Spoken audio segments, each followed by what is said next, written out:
So I just personally, I know my students are maybe a little bit too young for Wolfenstein, but for me, Wolfenstein 3D came out when I was 10 years old, and man, I played that all the time. So it's a great thrill to be able to finally meet the man behind it, and also many hours of my middle and high school years went to playing Doom. Such pioneering efforts and very realistic first-person shooter, the first real use of network multiplayer games on a successful scale. And then now, if you've been reading the news at all, you know his current company, Oculus VR, that John is CTO of, is doing great things and was recently acquired by Facebook. And so, still doing great things 20 years after Doom. And we're just really looking forward to his talk, where he's going to just tell us what he's working on and hopefully make it very interactive. So John, the floor is yours. Thanks. Okay.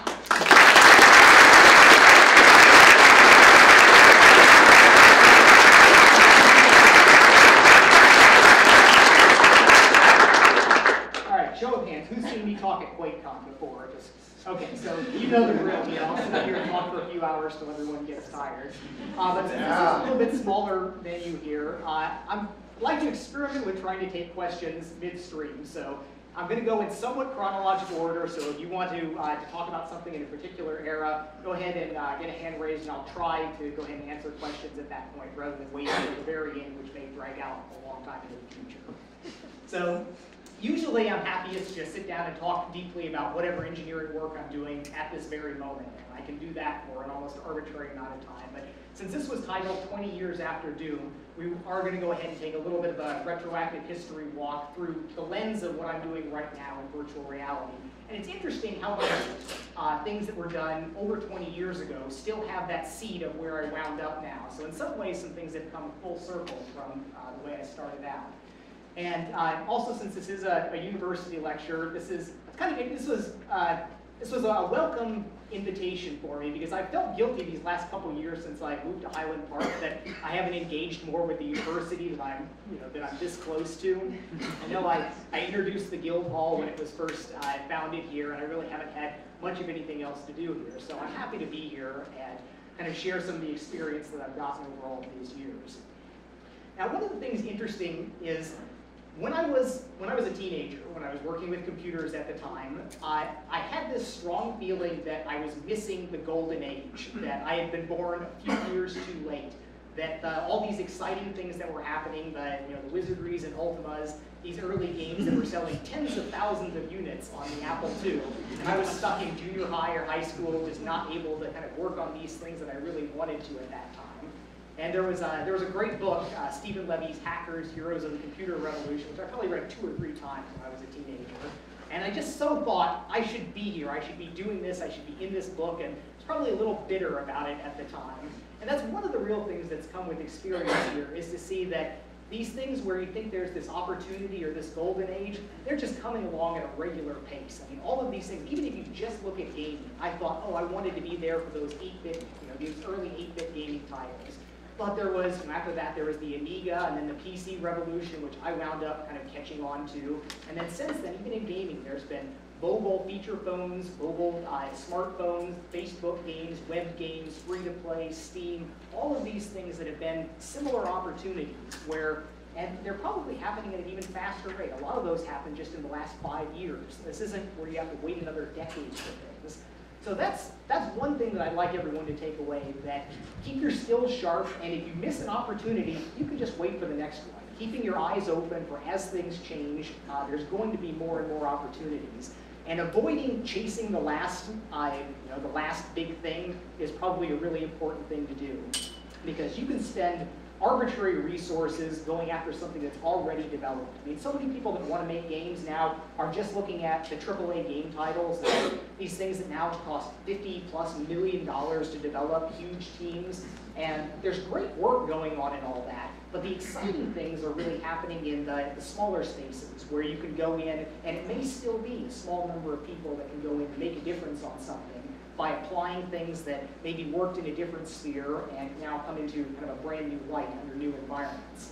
So when I first started id Software, I was working at a small company that this seems so anachronistic now. It's going to seem, history is another country, where you say that we made subscription software, which sounds like such a bizarre concept today, where people paid money to have a disc mailed to them every month that had random software that they didn't ask for on it. And we made games and other things for that. And it was interesting, but that's where I met my co-founders, and we got together and we started id Software. And that's another thing that I was one of those sort of stereotypical college dropped out of college to go program computers, and look, it worked out well for me, but you need a place there where you can find people of similar interests that you can, to allow you to actually accomplish things that are more significant than you can do alone. For a lot of people, that's college. You can go ahead and find the people that are kindred spirits, people that you can work well with, and a significant advantage of doing that in a university environment is you're not going to get sued when you go off and start your own company with your coworkers. So the first things that we did were very derivative works. I mean, I spent a lot of my time, as you learn your craft, a lot of the best way to do it is by doing derivative things, rebuilding things that you enjoy. My early days were spent making Wizardry and Ultima clones and various arcade game clones. And the start of id Software was making Commander Keen, which was this Super Mario Brothers, not clone so much, but the funny thing was we did literally clone that as our first thing, down to the last pixel. And we tried to start our company by having Nintendo pay us to make PC versions of their games. And that was interesting. We loved the games. We were very happy with the games. We were successful with it. We were going off and building a growing company, having sequels, getting better each time, incrementally improving them. But the real lure for me had been three-dimensional graphics. And I knew this from even the times when I was a teenager. I would draw, the first time I made a rotating cube on my 8-bit Apple II, just to see that flickering across the screen there, cleaning it up with page flipping and whatever, that sense that great game art is a thing of artistic beauty. It's something that people do, but here was something that was made out of math.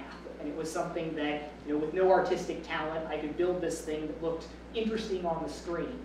And by that time, there was, we'd all read Neuromancer. VR was a thing even back then. Like when we were starting id Software in the early 90s, Time and Newsweek had had VR stories in them. It was in the popular consciousness. You had bad movies like The Lawnmower Man and lots of popular notions about virtual reality. And it seemed like this, this incredible thing. The way it was written about, you would think that, okay, you could don these goggles and gloves and step into this virtual world where it could be anything. And it was easy to sell this as this grand vision because you could talk all of these ways about how this is going to be transformative for society, about how you'll be able to do all of these different things and the human condition will improve. And it was all a load of garbage at that time, the way it was presented, where people were talking about this, this vision. It attracted a certain, and the media was certainly complicit in this, but it would attract a certain type of person that could spin this vision story. And there was hardware that existed. You could point at, a head-mounted goggles over there and this big computer that would be running it. You could point at hardware and talk about a vision, and people thought that they were all connected, that the vision that you're talking about could be realized by that hardware there. And there was a huge gulf between what people talked about and the vision that they had and what you could do at that time. They're talking about how we're going to change the world and empower all of this stuff, but I would look at it and say, well, the pixels are too big, the frame rate's too low, the latency's too long. These are all technical engineering problems. These are not problems for a visionary to solve. These are problems for engineers to solve. And there were column heads back in the day where they didn't get most of the press, but there were people at some academic institutions and some work going on at NASA that had researchers doing that were aware of the problems. And I have, back from this time over 20 years ago, I've got several books that I bought way back then that I've been paging through again recently, given recent events. And it's interesting looking at them. Some of them are these things that just make me cringe at just how wrong-headed a lot of the directions that people had were. But then some of them are just eerily prescient, where there was a comment from Henry Fuchs, one of the grand old men of computer graphics, in the early 90s saying, it may be 20 years before this is ready for consumer consumption. And pretty much right on schedule there, here we are. So the The other side of things, though, the hucksters that got attached to this, where it sells a great story, people were able to raise money for different things, and I was involved in that on each of the early 3D titles that we wound up doing was licensed for a virtual reality application. You know, Wolfenstein, Doom, and Quake. And you can tell the way this happened. Somebody said, I gotta get into VR. I'm gonna do a VR thing. And they would go and say, well, what can we do? We obviously can't afford this big $1 million Silicon Graphics infinite reality, or reality engine back then, refrigerator-sized piece of hardware. What can we do on a PC? Well, there's this, this hot company, id Software, that's doing these amazing 3D games. We can use that in virtual reality. And we got approached by these people, and some of them were they were obviously bad ideas. Like, we got paid for Wolfenstein in virtual reality. Now, Wolfenstein was a 3-degree of freedom game. You could move around and you could yaw your head side to side.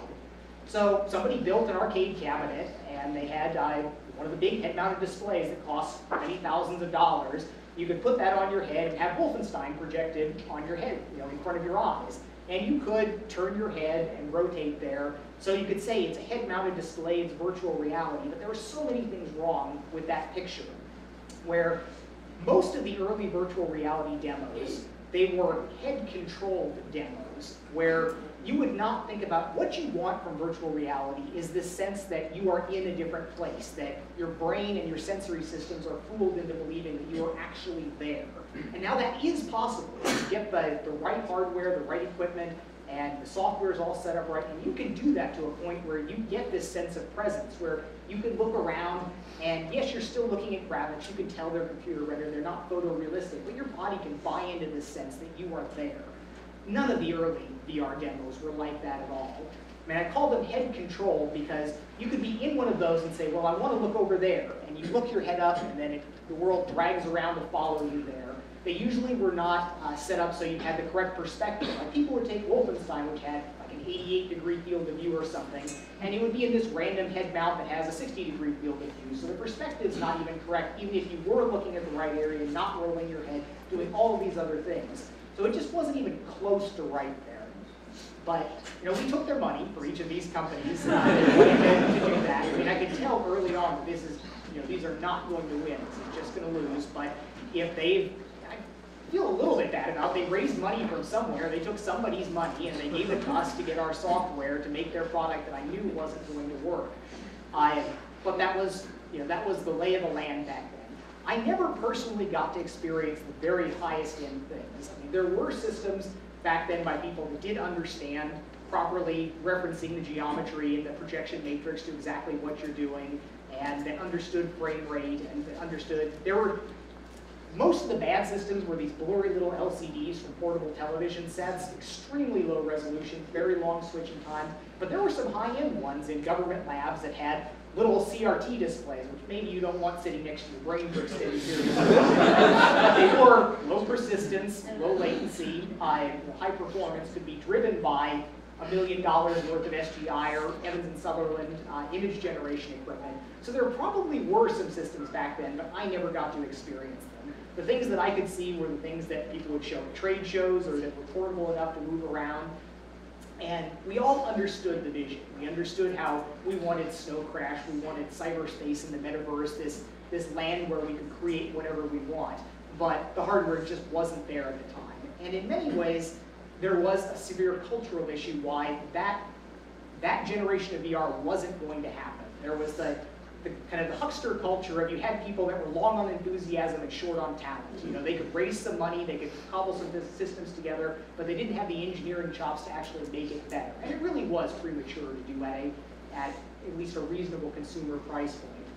But there was also, then you had the serious people. I mean, there were some hardcore, great computer scientists and engineers that would work on some of these things in government agencies and different DARPA projects and things. But there you had the cultural problem, is they would look down very much on what was going on in gaming, where they would say, well, this is only for serious applications. We can talk about military applications, or how surgeons are going to do telepresence, remote microsurgery, or these things that seemed like these socially gainful things there. And at that time, when we were building, Doom was a huge breakout cultural success, where everybody recognized Doom at the time, but that category of serious engineers, people I respected a lot on a lot of levels. A lot of them would look down their nose significantly at what we were doing in the computer graphics, because if you go back and look at the games as they stood there, 320 by 200 or 240 resolution, these bathroom tile-sized pixels, enormous blocks, no filtering, 256 colors, all of these problems. And you had a set of people that understood image generation, that did like the flight simulators and things, that do 60 hertz, low latency, high quality simulation work. And they would take the point that, well, if it's not anti-aliased, locked 60 frames per second with proper filtering, it's not worth doing. This isn't real computer graphics. No one could stand to look at this aliasing mess. And they would convince themselves that there is no value in doing something on a lower level there. And clearly they were wrong. There was lots of value that came out of this. And as the game industry developed, a lot of these really hard engineering problems, getting the performance of rendering engines, dealing with networking, audio systems, all of these challenges that happen in game development, game developers just said, well, I need to go do this for my next job. It's not a research project. It's not something that, that I'm going to write a dissertation on. It's not something that that is going to feed to the body of knowledge of science and is going to help society. It's just what I need to do. But the problems got knocked down kind of one after another there, until where we are today with the games that we make today. They're magnificent and amazing accomplishments with what we can do with the technology today. And it's interesting that it was done in pursuit of, in many cases, tawdry entertainment. But it's what's driven the development of so many of these things. The many billion-dollar GPU industry was, you don't need GPUs for rendering your spreadsheets there. You need them for playing Quake, GeoQuake and things like that along the way. So it's been exciting to see that, and it's a force that nobody can deny right now, and it's great to see over the last decade or so how a lot of academic work, even on research and simulation and rendering, does wind up being more and more game focused, because it turns out that's where it's actually going to be applied, not in some DARPA project or something, but hopefully in a game that's going to go out and do some really great things. So the path that we took through the technologies, and I can't kind of go through every single step that went on, what was important and what wasn't, but take some of the broad strokes. With Wolfenstein 3D, it was interesting in particular because it was almost exactly the same game that I had done previously in a two-dimensional context. These earlier games, before we founded id Software, I was cloning a lot of games. I do something that's like, I was building games that were kind of like the arcade game Gauntlet, where you got guys, it's top down, you run around, you pick up health, you pick up items, you shoot at monsters, you get keys to open doors, and you go down. And I built a game like this in 2D. I made a game called Catacombs. Then I made a sequel, because I was poor and looking for contracts, so sequels are a good thing to do at that point. So I made Catacombs 2 with more levels. And at that point then, I had just begun doing the 3D graphics work, figuring out the texture mapping and what we could do for things like that. So I made a Catacombs 3D as the next game, which was the same game, except it had this first-person perspective. It had this ability to be inside the game world, where you could look at the monsters, instead of being the abstract thing of, you're a little guy here, monster over here, line them up, shoot at the monster, which it can be plenty fun and interesting, but it's an abstract sense that you're clearly controlling these little things. You're controlling these dolls moving around on the screen.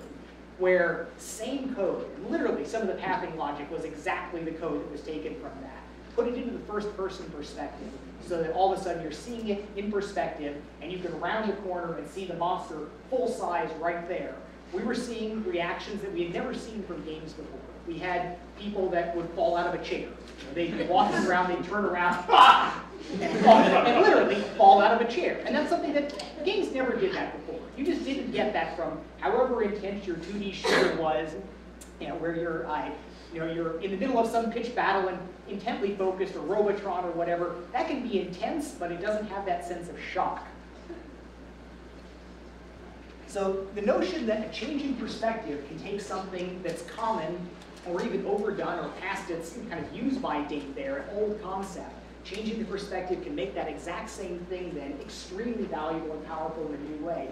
I think that's very pertinent for virtual reality today.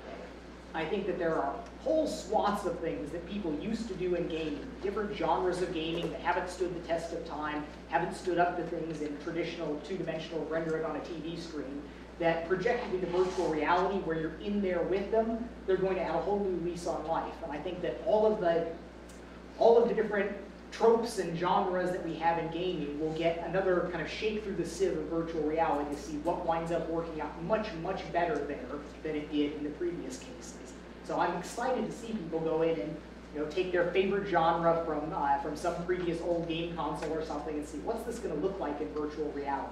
As well as the obvious things about, okay, we want to have our latest and greatest AAA title running in virtual reality because it's just going to be awesome on so many levels. But there's going to be surprises and things that the games today are so finely tuned for how people react to things on the screen. And they're wonders of design in so many ways on all the subtle things that happen in the way we present information, the overlays that get put up, the way characters interact and respond to interactions there. And all of those need at least a reevaluation in virtual reality. Because in many ways, while there's obvious parallels between film and traditional gaming now, virtual reality is more like street performance, where you can't just grab a hold of the camera and push it the way you want to go. You can't really do cutscenes in virtual reality where you yank the view away and start showing people. You have to attract their attention and hold it. And so there's interesting things that are going to happen with game design on that level. So after Wolfenstein, we had the big, obvious breakout success of Doom. We've been following this great arc where we've done Commander Keen and the sequel to that, a commercial game, Wolfenstein and Doom, and there's this lovely trajectory where each thing we did was a couple times more successful than the previous thing, but then Doom was a breakout. It was an order of magnitude bigger than what we had done before. And from a business standpoint, there was a lot of interesting things about how, as our small little company, we got, in some ways, really taken advantage of as a business. We didn't know how to negotiate royalty contracts and for commercial publishers and things like that, but it was still unquestionably this monumentally large success. Some of the things that drove the technical directions there were, it was surprising for us with Wolfenstein when we saw people poking at the game, when we saw them going in and changing things around, modifying it in different ways. It was great, and I recognized it immediately because that was what I was doing on my old 8-bit game. You get the sector editor out, give yourself 255 gold pieces here, and I instantly empathized with the people doing that, but we hadn't planned for it in any way. And it was surprising that people were able to reverse engineer some of the tools that we had done for that, because back in those days of floppy disks, like the levels were compressed twice in two bastardized versions of Huffman and LZSS that I independently implemented badly. Interesting coming across some of those things, but people decrypted all of that and started modifying it, and it was obviously a wonderful thing. So with Doom, I had taken the standpoint that, okay, people want to create, it's a good thing here. Let's actively go out of my way and build a technical platform that will let people create lots and lots of things, not have to go through these arcane and abstract ways of going in and poking at something there, but setting it up, expecting it to be built so that people go and modify different things. And that gave us all the characters, the levels, we released the code for building the different things there, which is the first of a lot of code releases that we did. And that was one of the huge aspects for it. So there were a number of keys to Doom's success, where the graphics were obviously the thing that people noticed. It had the lighting, the arbitrary geometry, the more geometric complexity than we had. It wasn't just blocks, it was clearly something that could be designed. And there were some things that just looked really good, better than anything that had in a game before. But there was the modability of it, which kept, added tons of legs to the game. And then there was a multiplayer aspect to it, where we had the ability to let up to 4 people connect together, or 2 people over a modem. And this was, we were actively going towards this sense of, well, we want this virtual world. We want to be able to go in here. It was still clearly games at this point. You set up a game, everybody joined, you played the game, and you left. But there was still that magic of being able to be in the same game world with other people. And people pushed that further than it was intended to, where there were like a wide area network stuff over phone lines that just barely worked, and some people could get the IPX routing over different networks. And you had some people that were the pioneers there that could say, man, I just played a game of Doom with someone across the country. Isn't that awesome? And there was that sense of, you could tell that this was going in that direction, but being the pioneer there in those early days when you had to configure all these crazy drivers and hack different things on the startup, run a different initialization program to get to it, but it was an exciting time for a lot of people that way. And in many ways, Doom was probably an optimal product, and I don't think I can say that for for just about anything else that I've done. Now, shortly after, certainly with 10 or 15 years of hindsight, I could go back and anything that was done in Doom, I know how to do better. I know how to make it better for consumers, run faster, use less resources. Everything that was done in there can be improved on. But there's always this knee of the curve of when you're engineering something, there's the effort that you put into it and the value that you get out of it. And there's going to be a sweet spot where you can continue improving something, gold plating it forever. You can polish something endlessly. You can always find something to improve. But beyond a certain point, it just really doesn't matter. And I look back, and I had the good fortune for me many years later when we were doing some mobile work, and I rewrote a software rasterizer. You know, I hadn't written a software rasterizer in 15 years. And I went back and I knocked it out in a couple days, and it was better than what you had on Doom. It had more flexibility, more feature, probably higher performance on that. And say, well, I could have done this back then if I knew a little bit more, if I was a little bit smarter about it, but it really wouldn't have mattered. And there's some important aspects to that where it's easy as an engineer sometimes to get wrapped up in specific techniques, to find the way that you do things, and to realize deeply that it doesn't matter that much, that there are in almost all cases many ways of approaching a problem. And even in the specific cases of, like back to Wolfenstein, where I had written the Catacombs 3D renderer I was trying to render it as like polygons, and I just did not have enough time to get that working well. Wolfenstein switched to this ray casting approach, which technically should have been slower, but because it was simpler, I could optimize it better, and it worked out to be a more robust kind of shipping solution. And with Doom, I started off one direction, it wasn't going really fast enough. I went and I did a bunch of console ports, and I had to make Wolfenstein run on the Super Nintendo, and that was when I learned about BSP trees and some of these algorithmic directions. And I applied it to Doom, and it was a great success for us. But one of my peers, Ken Silverman, made the build engine for Duke Nukem 3D and all that. He did a completely different thing, and it worked just fine for him. So there's lots of different directions, and it's important to get to the necessary level of quality. But it's easy to overdo it. It's easy to not know when to say it's done, it's ready to ship, it's time to get this out the door. And having that knowledge at a systems level is one of the things that's, particularly, it gets harder the bigger the company is. In the early days when you've got 6 or 8 people doing something, you can all reach kind of consensus and set your lobby for your particular viewpoint and fight your battles there.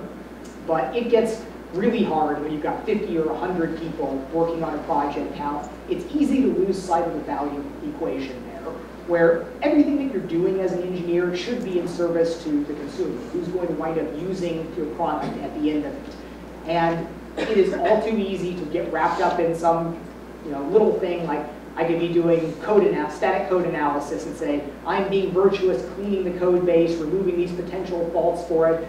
But that's a couple steps away from the value of what the consumer is going to get. Yes, nobody likes a buggy game that crashes or has security holes or different problems like that. But I know I was guilty of that at some points later on about when we've got so many people working on so many different things, I could be working on something in my little hole of the code and not paying so much attention to, well, we need to care about the end user value. So Doom was probably just about perfect there. It delivered huge value that nobody had ever seen before. Nobody had seen graphics like that, played the 4-player action game like that, modified games like that. It cut a bunch of new ground. So we were riding really high off of the success of that. And when you're early 20s and you have a success like that, you go out and buy Ferraris. And it was a good thing to have back then. I kind of figure I was immunized against a later midlife crisis by going and buying a bunch of Ferraris in my 20s. So in my 40s, I don't really feel the need to go out and get a fast sports car or anything. They turned into science projects, and I've got great car stories to tell about 1,000 horsepower Testarossas and all. But coming off of that, there was this sense of, okay, we are so awesome. We've gone through this, this level of scaling from the side scrollers to Wolfenstein to Doom. How do we top this? And I set out with Quake to say, well, what's everything else that we can do here? We can remove all of the restrictions of Doom on geometry. We can be arbitrary geometric modeling. We can be 6 degrees of freedom looking around so that you can be looking up and down, have your head kicked sideways. You can have accurate lighting that's ray traced or radiosity-based lighting there. We could have play over the internet. We could play over TCP/IP and UDP actually, instead of IPX and the local serial networks. We could have persistent servers, so that the server is there whether the players are or not, that the server could be a place. And I had this whole spiel about this, about how we could build these servers and connect them together. And that vision was what allowed me to recruit Michael Abrash away from Microsoft, from a good position there to come down and work on games with me. Which he's joked on later years that he doesn't regret it at all, but it was the worst financial decision of his life to walk away from all of those Microsoft options to come make games and id software. But it was a compelling vision where you could say, these servers are going to be there whether people are or not. It's going to be this virtual real estate. You're going to be able to walk around through these game worlds, maybe run into your friends. And there was a time there early on in Quake especially where when people were new to this, when it wasn't all about racking up the frags and getting the high score there, where you would have servers that was a neighborhood server that people would show up on, and it was just a place, and people would be there and type to each other and kind of go around and just marvel at the situation that they were in. So it was a lot to bite off, and in fact it was really too much to bite off, and it was the project where setting out to do all of these things and in a certain time definitely did not make it in the time frame that we wanted to, and we wound up having to cut back some parts of the vision that we wanted to get there. And that was really an important lesson for me, where I first came really face to face with absolute limits of what I could accomplish. There was, when you're young and optimistic and talented, you go off thinking I can do anything, and I still am arrogant enough to think maybe I can do anything, but I know I can't do everything, and I can't do lots of anythings at one time. And there was real tension through all of that, where it's like, okay, I'm working absolutely as hard as I possibly can. Just 7 days a week, 13 hours a day, and it's just not going to get done. It's not going to get done when we thought it was. We're going to pair things off. It's still not going to get done. Eventually, it did get done, and it did have the major things that we wanted there.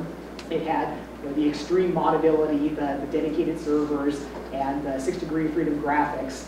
But if I looked back at that project, we should have been one step less ambitious.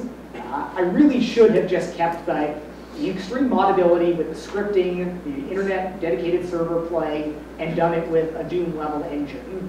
Because we wouldn't have been pushing it to the bleeding edge of people that had the Pentium computers that could run the game well there. We could have done better and probably been a little bit less afraid at the whole process there. The scripting language side of things, Quake C, was an interesting aspect of this, where with Doom we had this ability to make all this static world. Amazing things, people did wonderful stuff with it, but you couldn't really change the game too much. And just like we were surprised when we saw people going in and binary editing Wolfenstein to do things, you did get the extreme people that started basically disassembling the Doom executable and finding out how to binary modify it to do certain new game things, the dehacked stuff. So that was the obvious thing that I needed to fix in the next generation, that I needed to have some way for people to write real new games, to be able to express themselves as a programmer, not just as an artist or level designer, in a new way with the games. So, like has happened with many projects, you wind up saying, well, I need a scripting language, and this is a different world back then again. So of course I say, well, I'll just go write one. I had written some compiler stuff before. I had retargeted a compiler while I was doing Jaguar Doom, and I had experience with that, but it was totally ad hoc, seat of the pants stuff. It's this quasi-object-oriented approach where you've got the entities in the world and you can assign things on it, implement it in an imperative manner, but it worked. It was great. There was lots of people that got their first start programming in Quake C, but as the years have passed, I've wondered to myself if maybe I could have done better for the world if I had used Scheme or some other small language and gotten people learning. If they're going to learn a first programming language, don't learn it in some ugly hybrid of a thing that was really not well thought through. And of course, we see that all the way to today, where JavaScript was implemented that way, where somebody just said, I can go write a programming language, I'll get it in, we'll script our web pages, it'll be fine. And the consequences of that have been enormous. You never know when some little decision that you make on implementation thing may wind up having world-changing implications later. So that was that was an interesting way of doing things. As we went to Quake 2, we made the decision that this was going to be a conservative project, that we weren't going to reinvent everything because there were battle scars at that point from going through the Quake development. And we picked a reasonably conservative target. I added colored lighting to it. I switched the scripting back from Quake C, which was clearly showing its limits, to a DLL interface. And it was, at that time, our most successful project, our smoothest running one. And there was a clear lesson there about how if you want to, you can pick a conservative product, innovate in a couple small ways, and maybe get things done roughly when you think they're going to. It's when you try to reinvent 3 things at once that you really wind up running into problems. The switch back to native code for the implementation of the scripting language was something that I struggled with quite a bit, because at that time I was aware enough of security issues to think that you just don't want people downloading native binary blobs and running them.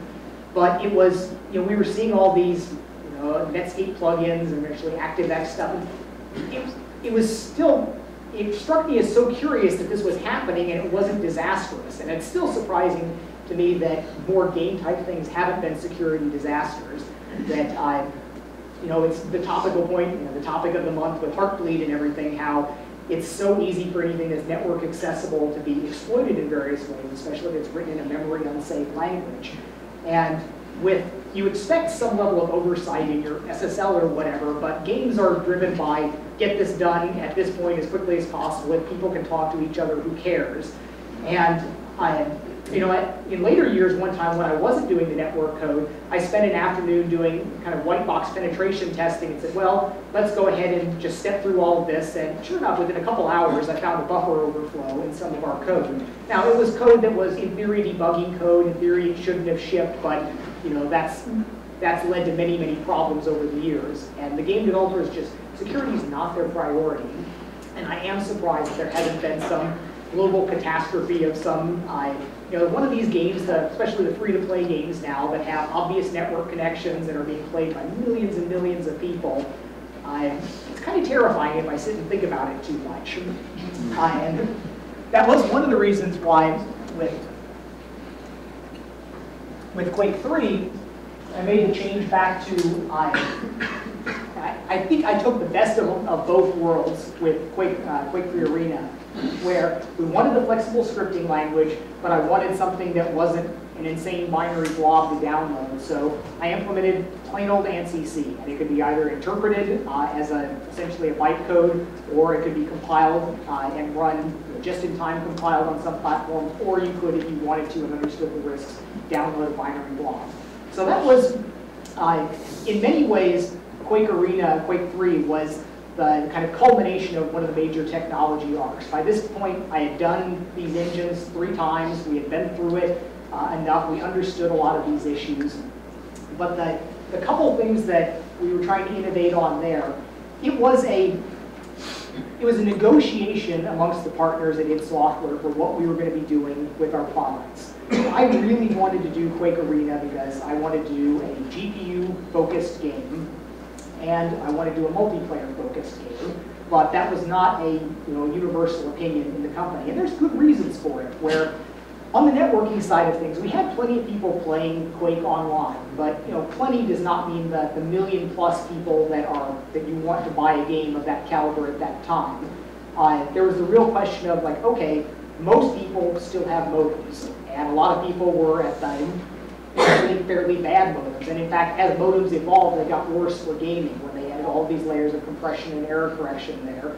So when we were making Quake, we were thinking, God, it's going to be so great when people have bandwidth and connectivity such that we can build a multiplayer-focused game, that we could do something that's built around this. But it clearly wasn't the case at the time of Quake. We were all spoiled with our T1 at the office, and in the community you had most of the people on modems calling the other people LPDs for low ping bastard that's on a T1 at their university somewhere, getting all the good kills on everyone. But it was changing, and that's another one of those things that you get with a decade or two of kind of historic retrospective perspective on things, is that there's this notion that people in general are bad at estimating things, where we overestimate change in the near term and underestimate in the long term, presumably because we tend to think in a linear fashion, but a lot of things are exponential. And I can remember back then thinking, damn, people are never going to get this bandwidth. And if only people would get ISDN, if they would get this 56 kilobit, but reasonably low latency, predictable path, better than the modems. And that wound up being pretty much completely bypassed. And now we've got people saying it's not broadband if you've only got 1.5 megabits to your home for stuff. And that's, we are 15 years later after these early games, but that's an amazing amount of progress. And then on the GPU side, there was the case where we took some pride in the early years about our games were a lot of impetus for people to upgrade their computer systems. People would go out and they'd buy a 386 to play Doom, they'd buy a 486, or they'd buy a Pentium to play Quake, and then they would buy a graphics accelerator to be able to play GL Quake.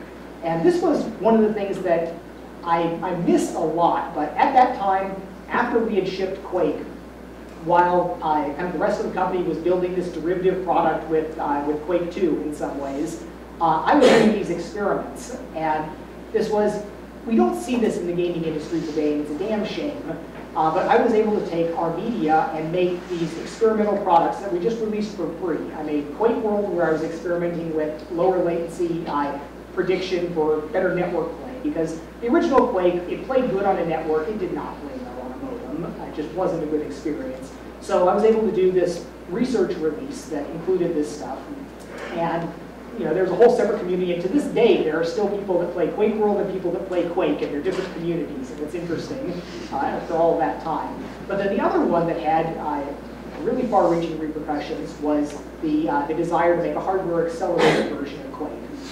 And the first one that we did was for a company called Rendition, and they had a nice low-level API. It was a cool graphics card that you could basically write assembly language for it. And Michael Abrash did a whole bunch of really low-level stuff on that to make Quake run well on it. But the next thing that happened there was we had 3DFX, which was a company with the Voodoo graphics cards, which was several times more powerful than really all of the other cards there. It was really a fantastic piece of technology from a gaming standpoint. But they had their own proprietary API. I was busy with different stuff. I'm like, I don't want to, we had, this is again a little bit hard to see from today, but there were at one point 13 different chipsets that I was testing the graphics games on, and this was clearly going to be a nightmare writing each one of these separate application programming interfaces. So we were, at that time, as we were migrating from Quake to Quake 2, we were migrating from developing on Next workstations, which was an interesting aspect of the things that we were using Unix workstations to develop PC DOS games, but that was kind of folding up as Next was looking like they were preparing to go out of business before they got saved at the end by Apple. But I was evaluating whether we were going to go to Silicon Graphics workstations, Sun workstations, or NT workstations. And what I had done at that point to evaluate it was I had taken some of our basic geometry and I wrote an implementation that let me run it on the OpenGL interface, which was SGI's graphics programming interface. And it was interesting that I was able to take that and run it on a couple different platforms. And again, it sounds pretty plain and blasé today. You think that, okay, cross-platform portability, different things. But it was exciting at that time when I had this stack of all of these different respective graphics cards that had their own private interfaces to everything, and most of them were messed up horribly in some way or another, to have this interface that I programmed to, and it pretty much just did what I wanted when I asked it to, which was exciting, and then to be able to run it on a completely different platform after recompile was, that was very promising. It's kind of, when you're in tech and you just get, and something just works for you, it's very pleasantly exciting, something like that. And part of the reason for that was it was already version 2. OpenGL was SGI's reinvention of IrisGL from their proprietary hardware, and it was really pretty good. I was surprised at how often it worked for what I wanted. The other standards-based contender at the time was Microsoft knew that everybody in the PC world knew graphics accelerators were going to be a big deal. So we need to have some interface for them. Everybody saw the 13 different chipset vendors, and we needed some way to program to it. And it was interesting because Microsoft actually supported OpenGL on Windows NT. That was their workstation-grade implementation for graphics. But they felt they needed to do a game-specific API. And that happens a lot because you had there was a certain hubris in the game development community that was in some ways a backlash against those simulation snobs that would look down their nose at the tawdry titles that we were doing. And we were all like, we need this lowest level access to this. We can't be using some API that people use on workstations. That can't be any good. So there was, there was this disbelief that that could be possible. So I was really surprised when it actually worked out really well. And to be fair, to be a good engineer and do a side-by-side comparison, I took the same code and I reported it to Microsoft's Direct3D. And it was terrible. I mean, it was incredibly bad how it came out. And you could see how it happened because they had hired people that were software developers and understood high-performance software engines. And they built an interface to hardware that was what software people thought they wanted based on their experience with software. And it just wasn't what the hardware wanted. And anytime you've got an impedance mismatch like that, where somebody's trying to push through something that's not really fitting, it's the square peg in the round hole, it was bad. And there was a lot of drama at the time there about how OpenGL versus D3D, Carmack versus Microsoft, and it's worth mentioning about how Microsoft has a way of doing things where there is a strategy, and it's probably even conscious and explicit to them. You get something out, but then you make it better. And they did. Direct3D got a lot better to the point where I would say that D3D9 was better in a lot of ways than OpenGL, contemporary OpenGL at the time. And you can make arguments depending on the time of the year that you're in and the season of extensions versus DX specs today. But they're at least comparable and in some ways arguably better. But at the time, it was terrible. And I was using, I had this crusade to push OpenGL and get vendors to, I had a big stick at that time where I said, I'm not doing a D3D version of Quake. If you want Quake, you're going to have an OpenGL implementation. And it worked. I got a lot of vendors supporting OpenGL, sometimes disgruntled. I am not exactly wanting to support it, but doing it anyways. And it was good because in a funny way, out of all of these kind of accomplishments and things that I've done with the games that millions of people have played, it could be argued that GL Quake, giving OpenGL the support that it needed to stay relevant for a period and not to be squashed by Microsoft, meant that OpenGL was still around and relevant when mobile came around, and mobile adopted OpenGL ES. And in a funny, peculiar kind of way, OpenGL sort of won. At the end of all of this, we've got 1 billion devices running OpenGL ES in mobile, and yes, 90% of the PC games are D3D based, but it took over on the Macintosh. That was also one of the Quake 3 wins there was re-engaging with Apple and the beginning of kind of a relationship there, and that was my deal with Steve Jobs, that Apple supports OpenGL, and I personally port Quake 3 to Mac OS 9 at that point, which was an operating system that I thought was terrible and I didn't like, but I will personally do it, and it will be damn good if you take my advice. Heed my advice. This is the right thing to do. You want to be able to target workstation applications. You don't want to use your homegrown Rave QuickDraw 3D stuff there, and that was. And we won on there, and that was a good thing. There are Steve Jobs stories to tell over the coming decade after that of the different things going on, but getting Apple to adopt OpenGL, having it still be relevant so that it could be used on mobile has been one of the more impactful things that's been done. It comes out of some of those engineering decisions made way back then. But still at the Quake 3 time frame, GPUs, they were there, they were powerful, but anytime you wind up looking at the numbers of stuff and you say there's XX millions of PCs and only X millions of them have GPUs, do you want to be limiting your target market like that? And those are always valid business decisions about how much of your market do you want to address, bleeding edge versus all-encompassing. And there's conflicting data on what the answers to those questions are, because from its software standpoint, when we have these cases of supporting a trailing edge platform, whether it's CGA graphics in Commander Keen, or looking at EGA and Wolfenstein, or without GPUs and different things, or 486, each of these times in our market, what became the hardcore gaming market, it made sense to be aggressive, to kind of throw away the low end, to do something better there. But in recent years, we've got the kind of counteracting tendencies of people that have gone really wide, people that have done some of the web games or Facebook games that are getting incredible numbers of users. I mean, you get things with 100 million plus people using some things, and that does not come by catering to the bleeding edge. So there are lessons that have probably changed over time, and honestly, that's one of the significant arguments inside virtual reality now about how high-end and hardcore do you need to be, where we have an existence proof with the Valve Room of a system that runs a certain set of content at a level that definitely delivers presence. But it's a system that we can't sell. It's a system that requires somebody to dedicate an entire room, cover it with fiducial markers over all of the walls, have this crazy high-end PC with this custom head-mounted display, the stuff that it would cost $10,000 or something for all that, and a room in your house. You can't ship that to a consumer.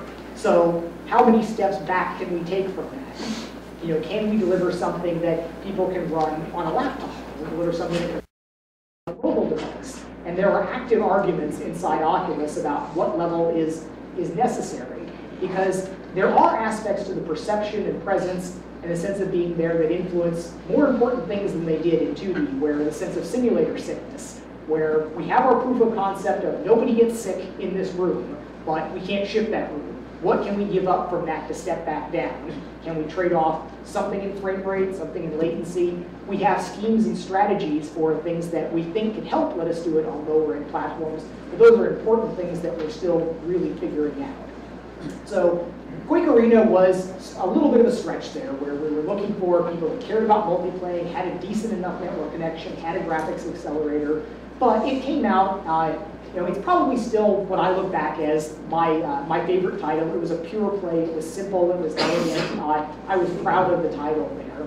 But part of the internal negotiations that happened with that are, a large chunk of the company didn't care about multiplayer games, wanted to go back to building single-player, kind of more artistic-focused games, and that was the deal that had been struck. After, we're going to do John's game with Quake Arena, and then we're going to go back and we're going to do a single-player focused game that became Doom 3. But I made one attempt. There was a road not taken that happened after we shipped Quake 3, where I got the whole company together and I made a pitch saying that we've done this now 3 times. We've made 3 generations of games. I think I've got a pretty good idea about how to make this more flexible, how to make it extensible, and put it on the web, and be the prototypical larval phase of this cyberspace that we've wanted, that we've been talking about for a decade at this point. And I did some hand waving and talking about how maybe it wouldn't be quite as good as if we're dedicating something that's absolutely going to be a game focus like here. We can do better things. I can do better graphics. But I can do something. I can do something of value here that I think will be past this threshold where it can be useful, where it's not just this, this pointless exercise there, where people could build, use it as a platform.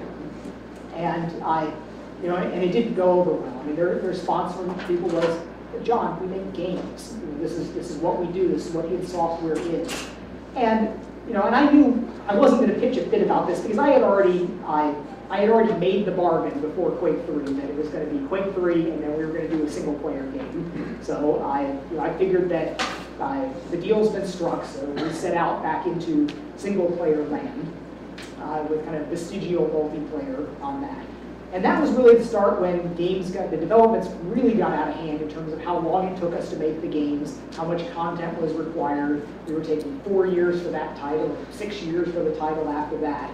And there were some significant things lost in that path, where gaming had matured to the point where it was an industry. It was a serious industry, making billions of dollars.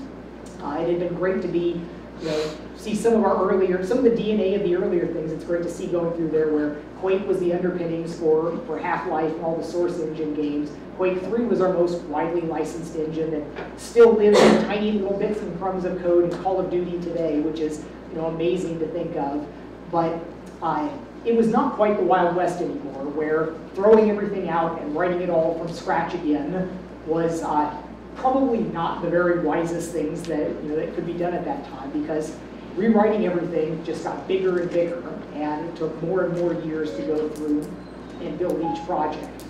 So there was, I do look back at that as kind of a little bit of a turning point where we became dedicated to building significant projects as part of this larger and growing industry. We were looking at the consoles were becoming more important to us instead of these after-the-fact things. We were building some of that, making some of the fundamental decisions around what we would do for that. But we again ripped up all sorts of stuff at this point. We rewrote everything in C++ at this point. I was kind of a latecomer to that, where I could be reasonably considered expert in C at that time. I was writing compilers. I had done all these generations of code, but it was kind of funny the way it all worked out, where I had done Objective-C on the next workstation, so I knew object-oriented programming, and I was very good at C, and I figured, well, C++ is just kind of Objective-C and C smashed together in a different way. And looking back on it, nothing catastrophic came out of this, but if I can, how I just kind of backed into a new programming language, where we had a few people at the company that were programming in C++, they were writing C++, and I just kind of started writing it, along the way, looking at what they were doing, and years later, wow, if I had been able to read effective C++ and a few other things and just actually studied a little bit before just kind of sliding into a new programming language, things would have worked out probably a lot better. But in the end, it was not a bad code base. We did good things with it. We set new high-level marks in visual quality. A lot of the things that are standard, kind of even to this day, with the way normal mapping and making high poly models down on the low poly models and unifying lighting and shadowing. There was a lot of things that I was proud in there, but it was just polishing the graphics. The networking took a step back in that because that wasn't our focus, and that was the deal. We were doing a single-player game, and multiplayer was not going to kind of eat the development. But it came out, was our most successful product at the time. For a while, it was the fastest-selling PC title, and it was, by all measures, reasonable measures, a very big success.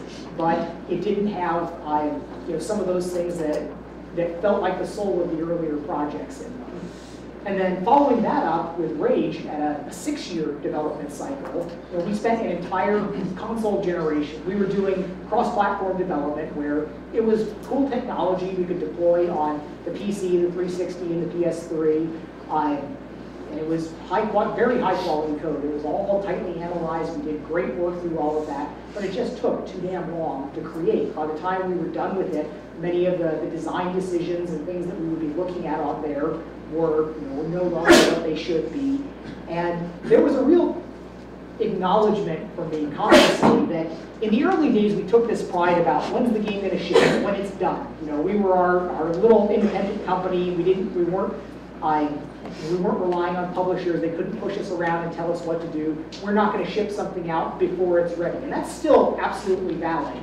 But to just say, it'll be done when it's done, I've recanted from that position where timeliness really does matter. You can't just always trade away and say, well, it's going to be better if I work on it longer. At some point, you may have to realize that either you made a bad initial decision and you picked a set of targets that don't have something that you can rescope to and actually ship in a timely fashion, or you need to find out what you can refocus on and say what was really, really important, because I dearly wish we had shipped 2 separate games instead of 1 game in 6 years. I wish that we could have taken earlier stuff and iterated on it, because 6 years, that's longer than people stay in school to do 1 title. You learn so much during that period. If you haven't been able to reapply that to a design early on, it's a big failure. So technically, something I'm very, very proud of, and I'm kind of saddened that it's likely that code base will never be released open source. The open source code stuff over the years has been something that I've taken a lot of pride in, where the early code that we released was under restricted licenses. There was always the internal debate that we don't want to help our competitors. That's just, if you're a business, there's something to be said about. You don't want to just, hand your competitor the knife that they're going to stab you in the back with. So it's a tough argument to say we should give anything away. But the benefit that we got from the community, the mods, all of this stuff out there, it really was worth it. And everybody in hindsight agreed that it was, but they were hard arguments to make early on. And being able to do that for each generation, it gives me no small amount of pride to understand that every 32-bit processor in the world has run Doom. It's like the bring up, and people have told me that when they bring up a new processor at ARM or someplace, one of the first things, if not the first thing that gets run, is somebody runs Doom. There are all the stories, people run Doom on a toaster, people run, and and that's great. And there's been a lot of value to having that out there. It was fabulous that I was able to derive some real value from it when I went back and ported Doom to iOS. Instead of starting with my old code from 15 years ago at that point, I went and took one of the maintained versions that people had done, put 5 years of extra coding in, cleaning up and straightening out, fixing bugs that I had left in the code there, and I was able to start with the open source version. And that was great. That was the way you wanted that to work. And it's sad whenever I've got a situation now when that's not possible. I mean, now at Oculus there was a painful thing just last week where I'm looking, I need a KD tree-based ray tracer. I wrote a really damn good one at id, and I just can't use it now. That's not available to me, so I'm going to have to go and likely find some other implementation rather than re-implementing it. But that ability to reuse the code has been really great, and there's code that it's interesting. You can go back and look at the crazy, silly stuff I was doing in Doom 20 years ago. I mean, I did not know how to properly clip lines, so I was doing walls as in polar coordinates. And polar coordinates are easy to clip. You just saturate a number rather than having to divide and figure out these fractions and stuff that I just didn't understand well enough at that time. And there's lots of stuff in there that everybody nowadays that looks at one of these plays one of the OpenGL versions. But you can go back and look at how I was doing the software rendering. And yeah, the assembly language is still pretty good, but the higher level structures, lots of linear searches through lists and different things that when people made crazy levels that really tore down the performance until somebody added hash tables. And by the time we got up to Quake 3, I thought that this is pretty good code. I'm happy to have people look at what I wrote here.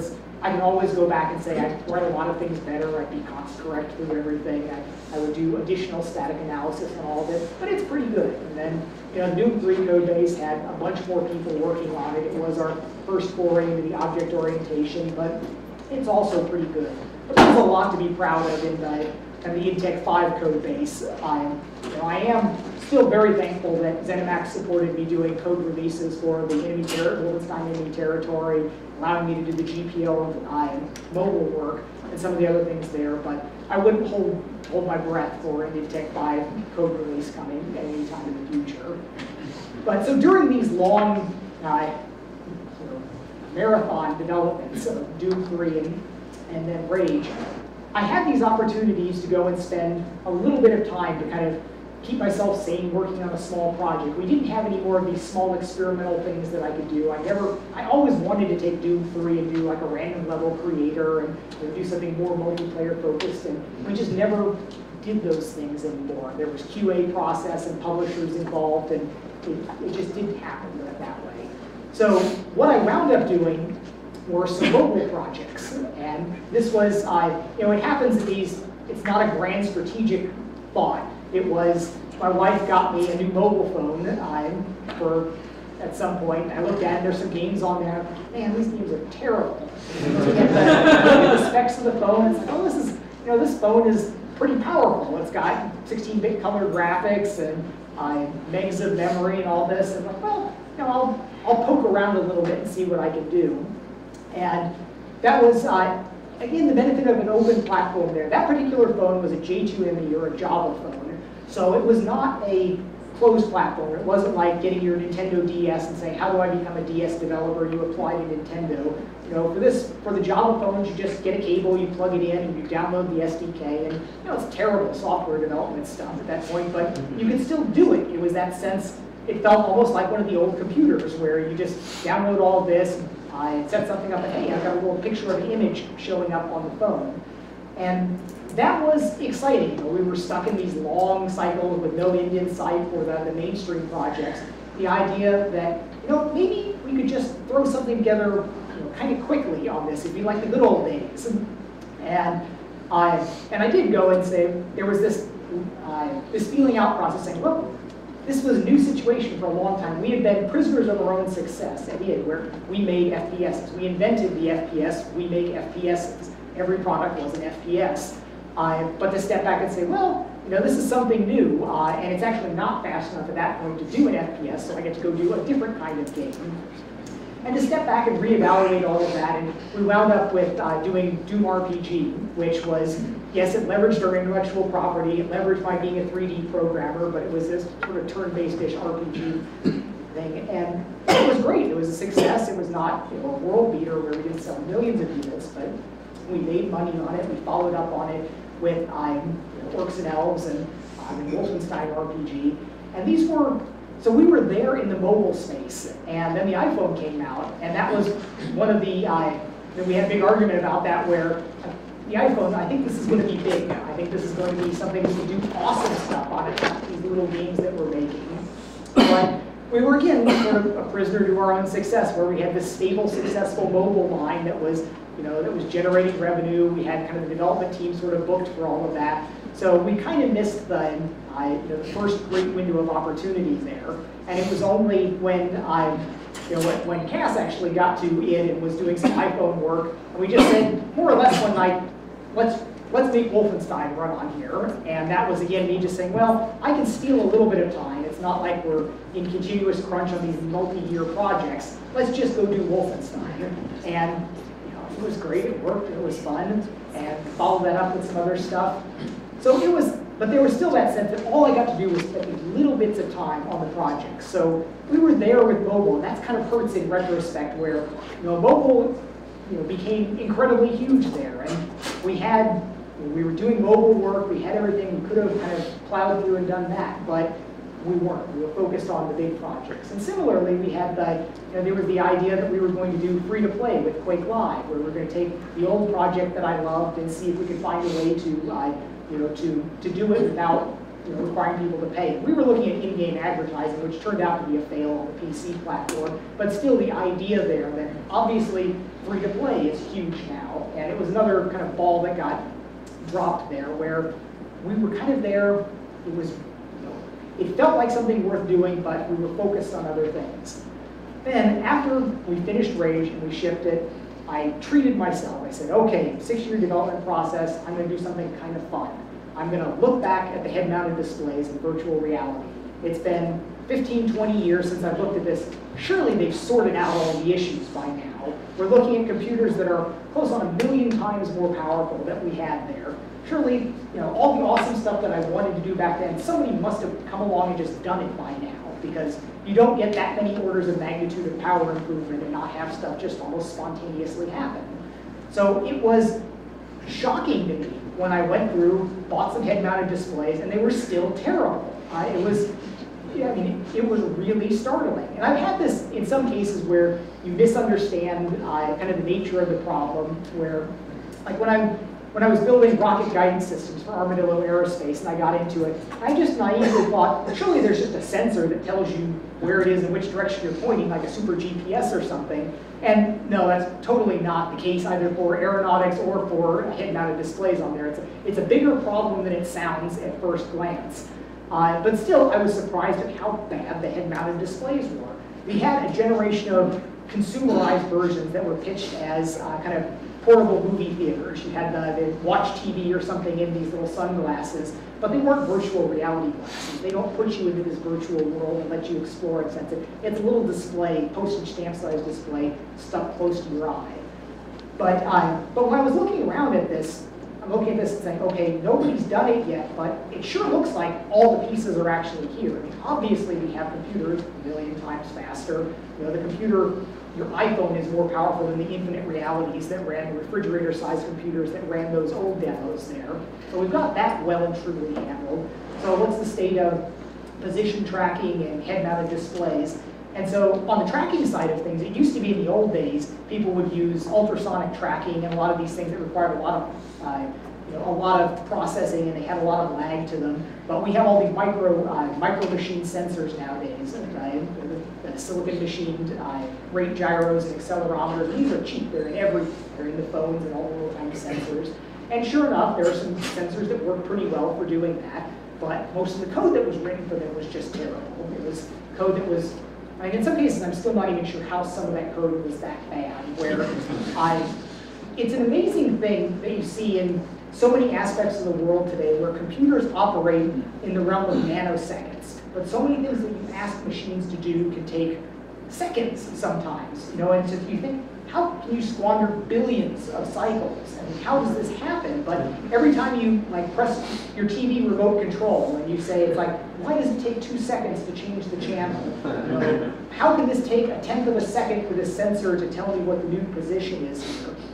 And there's sad, unfortunate reasons why things wind up like that, but they don't have to be like that. They happen like that largely out of people thinking it's not a problem. And maybe in one case it's not a problem, but when you pile one of, yeah. Oh, okay, I'm out of time. Okay, quickly. Yeah. So starting with the head-mounted display stuff, working on that, it became clear to me early on that we could do what we wanted with virtual reality at this point. We had the displays that you could get on cell phones were heading up towards full HD there. Sony was releasing a little OLED movie viewer there. The sensors were good enough to my view on what I could have there, and the processing was obviously there.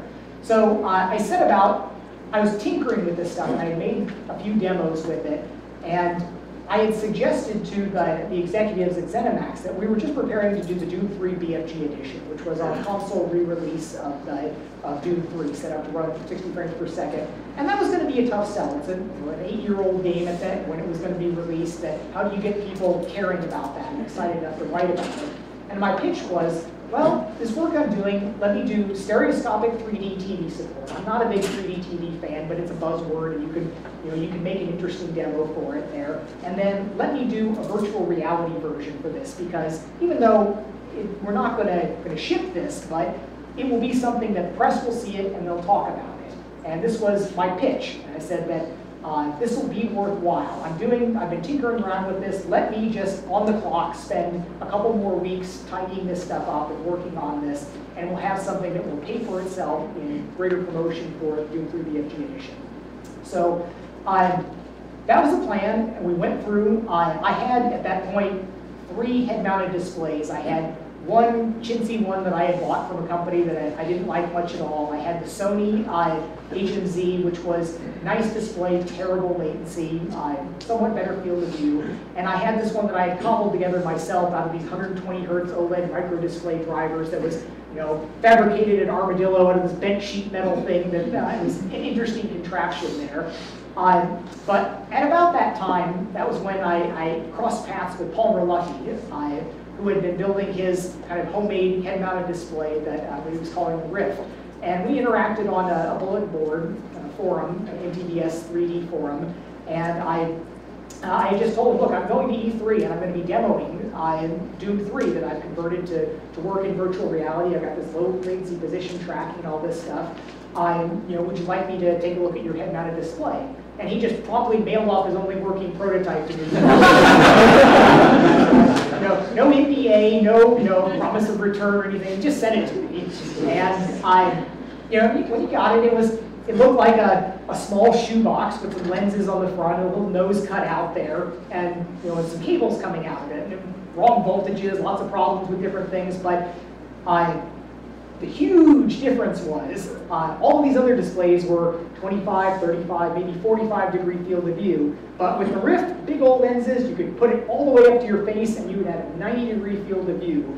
And at that point, after I worked out the ability to distortion correct for these, there's a lot of funny things in the Oculus origin story on this, where the lenses were from some pocket lit magnifying thing that you could find at a hobby store, and they were just literally popped out of these magnifying glasses that were the lenses that were placed on there, figuring out the right distance to put the screen away from it. And that's all it was. It was a box. You could hold it up to your face. So when I got it, I took off the sensor that I had on the other one, I hot glued it onto the Rift, I took a ski goggle strap and I duct taped it to the back of it. And this was the box that I showed at E3. And I showed it to the people at the end. And it was interesting, I got a message from one of the programmers that had been in it at the time, and he was saying how he's always going to remember that. The hot glue, the duct tape, he's like, I was there, man. I was there when it started. And there was this sense there that, yeah, this is something. And the response at E3 was was amazing, where we got a lot of people. This is when the Wii U's big introduction. Nintendo certainly hoped it would be their E3, and we had people saying that this duct tape and hot glue shoebox thing was the most exciting thing that they saw at E3. And after that, kind of the historic arc of Oculus with the Kickstarter raising millions of dollars, going out, getting great people on board, starting the company, that was fantastic what happened. And at that point, I'm still at id, and I'm still saying I want all of our games to. I want to make Rage VR. I want to ship the Doom 3 VR stuff. I want Wolfenstein: New Order to be VR, and all of these things that have any of the technology that I touch, I want to make in VR. And we had the proof at that time that it was worth it. The press that we got at E3 for doing the VR thing was absolutely worth it. I could justify it, but unfortunately, ZeniMax did not reach any kind of agreement with Oculus. Oculus was taking off, it was getting all this press, and it just didn't work out. So at that point, my contract was just about done. I gave up VR for 6 months or something. They didn't want me working on it anymore. But when my contract was over, it was like, I'm going to do something on VR here. I don't want this to be like mobile or like free to play or one of these things where this became a huge deal and we squandered it, we dropped the ball. I think this is important, I'm doing it. At the time, I thought that I was still going to remain like a technical advisor at id, and at that time it's like, okay, rocket science, Armadillo Aerospace, id Software, Oculus, it was clearly far too much, and it did all sort of simplify down to I'm exclusively focused on the virtual reality stuff at this point, because I do think it's absolutely the most exciting thing to be working on in technology. I mean, I can sit here now with a straight face and give some of those vision statements that people were making 20 years ago. They were idiots saying it 20 years ago. It wasn't there right now, but it really is happening now. And I do think that this can change a lot of things. When we see there's 1 billion people that have a smartphone now, and that's a device that didn't exist 6 or 7 years ago. I do see a world 10 years from now where there may be hundreds of millions or 1 billion people that have a head-mounted display, because it can do things that you can't do with other devices. You can create a new world around you where you can have the prosaic things, where we're going to have 4K resolutions in a few years, where you can have virtual desktops, and instead of having 3 giant monitors in front of you, you can carry your virtual reality device around and do it wherever you're at and have a full workspace there. You can build environments that are amazing just to be in. Aside from all the interactivity stuff, so much of what people do, all of architecture and art, so much of this is about aesthetics that can be replicated infinitely in the virtual world, where instead of having to have the house that the billionaire owns that has the wonderful view, these are things that you can see in the pixelated messes of what you've got today. You can still see the glimmer of what's going to be possible, because there are technical freight trains that are pulling us on the mobile devices here. What's going on with mobile displays, mobile processing? These are things that have tens of billions of dollars of work going into them constantly that are making them better. And it feeds directly into what we're going to be able to use for virtual reality. We are going to be able to make compelling devices here. Now, the people that have seen what we've got right now, the Rift DK1, this is one of these amazing engineering things that's really interesting, where the DK1, we actually had to stop selling it because the displays are no longer made. This is something that's surprising to think about, how the Rift, as it's shipped, could have been made 5 years earlier. So much that happens in technology happens as soon as it's possible. As soon as something is possible, there might be 5 companies trying to do things. And like one of the interesting examples, the personal examples about that was the patent situation that I got into with Creative Labs over stencil shadow bumpers, the whole Carmack reverse technique there. I was real proud of figuring that out as soon as I had something with stencil bumpers, and I said, I'm going to go do shadows. But somebody else had exactly the same idea, did exactly the same thing 2 months before I did. And that's common. As soon as you get a capability, multiple people, smart people set upon a task, they figure out the same solutions. It happens all the time. So it was kind of amazing to think that the display and the sensor, that basically is all that the Rift DK1 is, those were sitting on the shelf, and anyone could have put them together years ago. I mean, maybe it was a case of the creators left 20 years ago from the catastrophically bad VR companies and just poisoned the idea, so nobody was even looking that direction. But that's something that I'm still internalizing is, I wonder, it makes me want to trawl through journals from 20 years ago and see how many other great ideas there were that just didn't find their niche at the time, but are relevant now.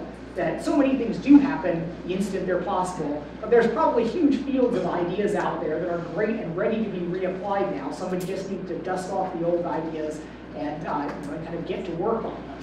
So there are still tons of challenges that are going on in VR, but they're exciting challenges. They're things that, I had commented that when I was building these head-mounted displays and making this stuff work, I felt more like myself than I had in a long time. This was, there's virtue in calm and conservative engineering and just making something better. Most of the value in the world comes from those incremental steps. It comes from taking something that's good that people like and making it a little bit better. Most of the value in the world's like that. But pioneering is exciting. It's exciting to be out there and say, we don't know what the right thing to do is. We might be going in completely the wrong direction. And the old joke about the pioneers are they're the ones with the arrows in their back, but it is exciting. It's when you don't know what the right thing to do is, to say, well, we're going to try this, and we'll try 3 things and see which one works out best. There's whole new fields to be done in software and hardware research that we're doing. We think we've got a pretty good handle on a lot of the display side of things, but there's whole new realms in haptics, different I/O devices that we'll be using, things that can be done there, and they're going to have markets. There's going to be millions of these things.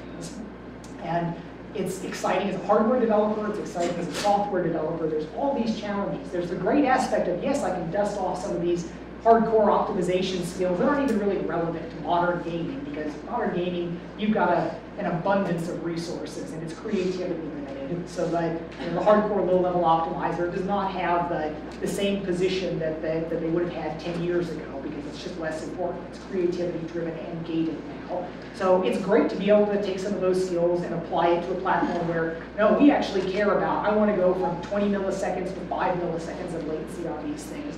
There's this stuff that requires interaction with system services, changes in the hardware, the way we approach the different things, the brand new stuff we need to build. It's all just terribly exciting. There's so many things to be working on here. I hope that we can go on longer, because I barely even got to the topic of building multiverses and things here. Now that we're up to the present day, we have in many ways, I am aggressively practical, especially with Oculus, where until recently, Oculus was a startup. And startups have to be very, very focused about shipping a product that does something that customers are going to value enough to pay you for. And yes, we've raised a lot of money. There was no worry about funding. There was this sense that we probably could raise as much money as we wanted. But I was still taking the tack that, no, you need to pay attention to what we can do X number of months from now, not what it's going to look like 5 years from now. And I know, I probably rubbed a few people the wrong way about that, where it's just this almost annoying practicality of, okay, I know what we can do in a reasonable amount of time, and I'm probably still wrong. I've still got that programmer misestimation going on, but I know for sure what we can't do. There are some grand visions that are not going to make it in time for shipping, and we should not be working on those. But in the Facebook acquisition, which really was this whirlwind thing where I spent a day with Mark Zuckerberg, and then the next week found out he was buying Oculus. That was a startling. We knew there was interest from before that, so it's not like it came absolutely out of the blue, but it happened really, really fast. But that changes things in the way the engineering tasks that we want to work on, because while as a startup, you say you focus on the next project that you're doing. That's the most important thing in your world. It's okay to incur technical debt and to do things that you wouldn't be doing if you did engineering for a decade from now. But Facebook cares about the decade from now. They're not buying Oculus for what we're going to ship on the PC this year, next year. They are looking at the long-term period. They want to see 100 million people in VR or 1 billion people in VR. So that means we do need to start thinking about the old dream. What is cyberspace going to be like? How are we going to build the metaverse? What are the rules of that? And one of the reasons that's been almost a live rail for me is that is it's almost the ideal topic to bring out the architecture astronaut and engineers, where the people that want to step so far back from the nuts and bolts of the problem that all they're thinking about is this grand vision of how the architecture of this is going to be.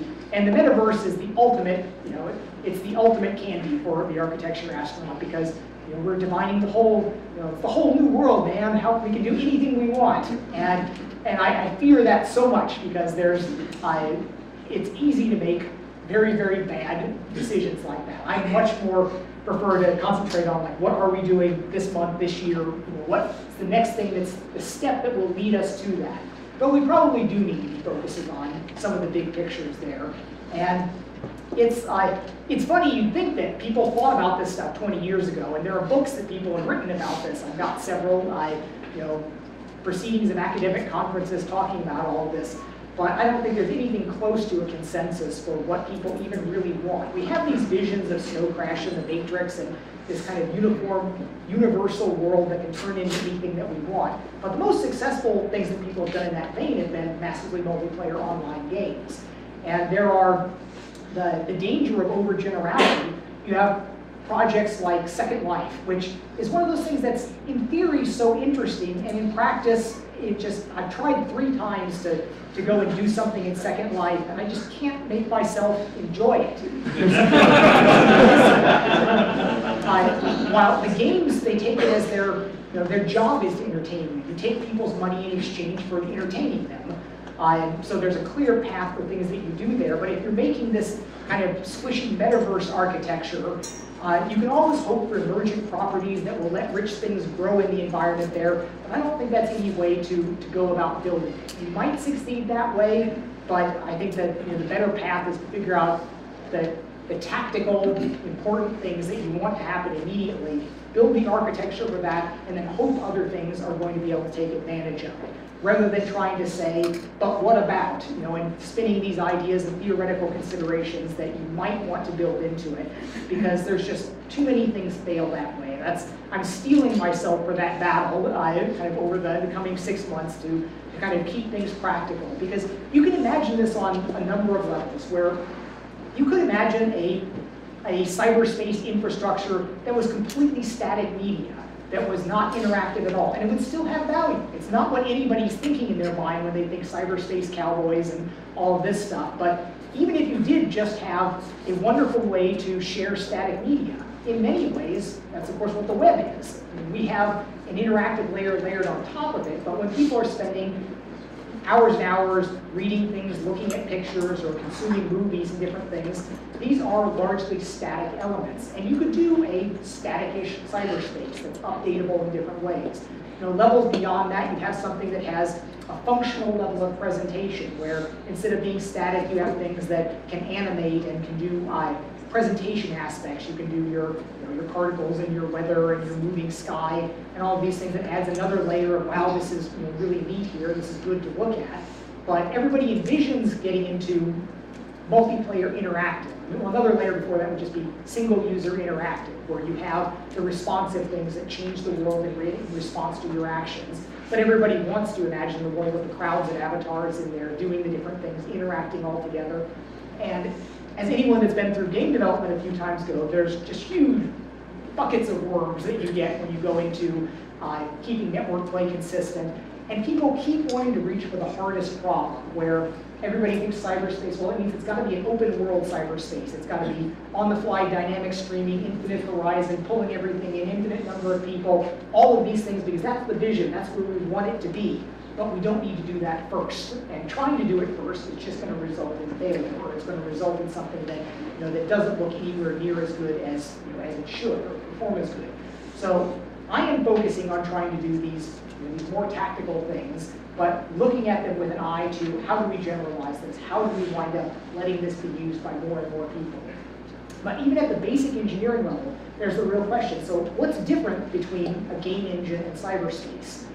Does Unity 3D become cyberspace in some way by grafting things onto a game engine? Or do you graft game components onto web architectures and infrastructures for that? There's important questions about how, okay, we need some way to be able to script interactions here. It's It's not going to be a binary blob. Arguments could be made that I will fight strongly against that it should be JavaScript. JavaScript is the most popular programming language in the world. It does all these magical things on the web, but I think most people would look back and say that probably was not optimal, and we have opportunities to, to do things differently. A good argument could be made for C#, for the .NET framework. Unity 3D does a lot of really good things. Having a memory safe language, I think, is really important. But an argument could be made that should be native client, that the Google technology that lets you run essentially dynamically compiled native code, run C++ and everything. From a performance standpoint, that would be the best of the options, but I really do think that there's this strong urge that we need to get past the memory unsafe languages of the C and C++, and it's kind of sad seeing the way it's played out in the industry where Google starts off with Android saying it's all Java. People are going to write applications in Java. But they get basically clubbed into supporting the native development kit. And I mean, certainly anybody doing serious high-performance stuff, if you've got an iOS application running native, you're not going to have a Java version on Android. So the native code gets pulled back into it. And it brings along with it all of the buffer overflows and segmentation faults and all of the stuff that the baggage of a language that's 40 years old in many ways that we're still dragging along with us. And I care deeply about the software quality and the things that we can do with the analysis, but performance is also really important. But you get to that point, you say, well, if you had twice as much performance, would you program in a memory-safe language? And a lot of people would say, sure, but then 18 months later, you've got twice as much performance, and there's some new reason why they still don't want to make that step to it. And I'm going through all this right now, where sometimes I have Eclipse, Mono Develop, and Visual Studio all open at one time, writing in C++, C#, and Java. You see the pros and cons of the different things, and it's not clear to me exactly which direction even I personally want to go. I want higher quality software, but I'm also caring about platforms where we don't have performance running out every year. We really do still have to care about how we manage our code and our performance issues. And we've got the cases of the issues with consistency of frame rate that really argue against all the garbage collected languages. But maybe we can resolve that with asynchronous time warp running in another thread. There are all of these exciting and interesting engineering questions to be going over. And it's only really, literally the last month since the Facebook did that I even allowed myself to start thinking about these, because I had walled it off in my mind, like, don't think about that, more important, more pressing things, concentrate on what matters right now. But just in the last several weeks, I've got an email that I've been kind of preparing to send out to the company holding a lot of these thoughts about how stuff that we need to start thinking about, but it's not figured out yet. There was nobody that demonstrated what the right thing was 10 or 20 years ago, and we just didn't have the hardware to resolve it. And all the successes really have come in gaming, and that's where we're going to draw a lot of the inspiration from. But there's still this feeling that everybody has that it should be something more than the game world, that there's something beyond that. But we still don't really know, and we're not sure who's going to wind up coming up with exactly the right answer. So I think we've already overrun some, but I can take questions until they kick us out. All right. So you talked about how Oculus started with these, not just low-hanging fruit, but fruit that's already sitting on the ground, right? And you talk about presence, and I thought the Valve room and that stuff was really incredible until I started walking around, right?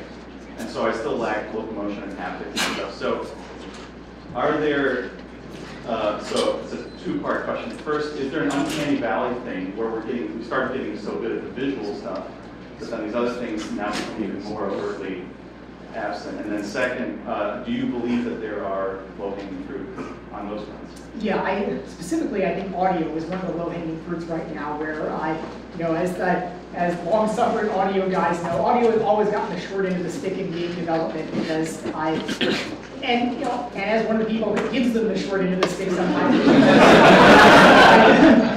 Thank you for changing. Yeah, it's been a justified call, because in the course of all those game engines that I've done, we've had two separate cases where we said, we're going to get serious about audio, get the DSP books, work on all the head transfer functions, and do all of this stuff. And you get it in there, it just doesn't make enough of a difference in the game. Because, for one thing, if you're doing an HRTF and somebody's got earphones on, it's wrong as soon as they're moving their head, so it's only right if they're just looking straight at it. And again, we've literally gone through this a few times in the gaming, and it never made sense. So games always wind up mix lots of channels, but it's just dumb mixing. But with head tracking, I think audio HRTFs come into their own, and literally like this last week I've been doing work on that, and it's exciting to have that sense of everybody's had the little demo where you close your eyes and you keep your head still and you hear the sounds compellingly moving around you that have been set up for that. But when you can get that sense of all presence, where you've got the sound emitters and it's responding in this time, this is one of the things that I'm still working out is, we know that the threshold for reasonable presence on visuals is 20 milliseconds or less. And there's additional thresholds below that, but you really got to be at around 20 to get that sense of presence. I'm trying to find out now where that is on audio. Like one of the systems I'm working on has a crazy bad amount of latency, and it clearly is not a sense of presence, where stationary head moving sound sources works great, but moving your head around it, that whole sense of pulling the world with you like you would have with laggy visuals. So one of my tasks that I'm working on right now is twisting some arms to get basically, I want to map the DMA buffers for the audio in my address space so I can go ahead and schedule as close to it as possible. Because this is how terrible things happen with latency. And the audio is a perfect example of this, where the way the hardware works, you've got a DMA engine, it just reads a block of memory, feeds it to a DAC, and it moves the speaker. So it's reading from a block of memory, making sound.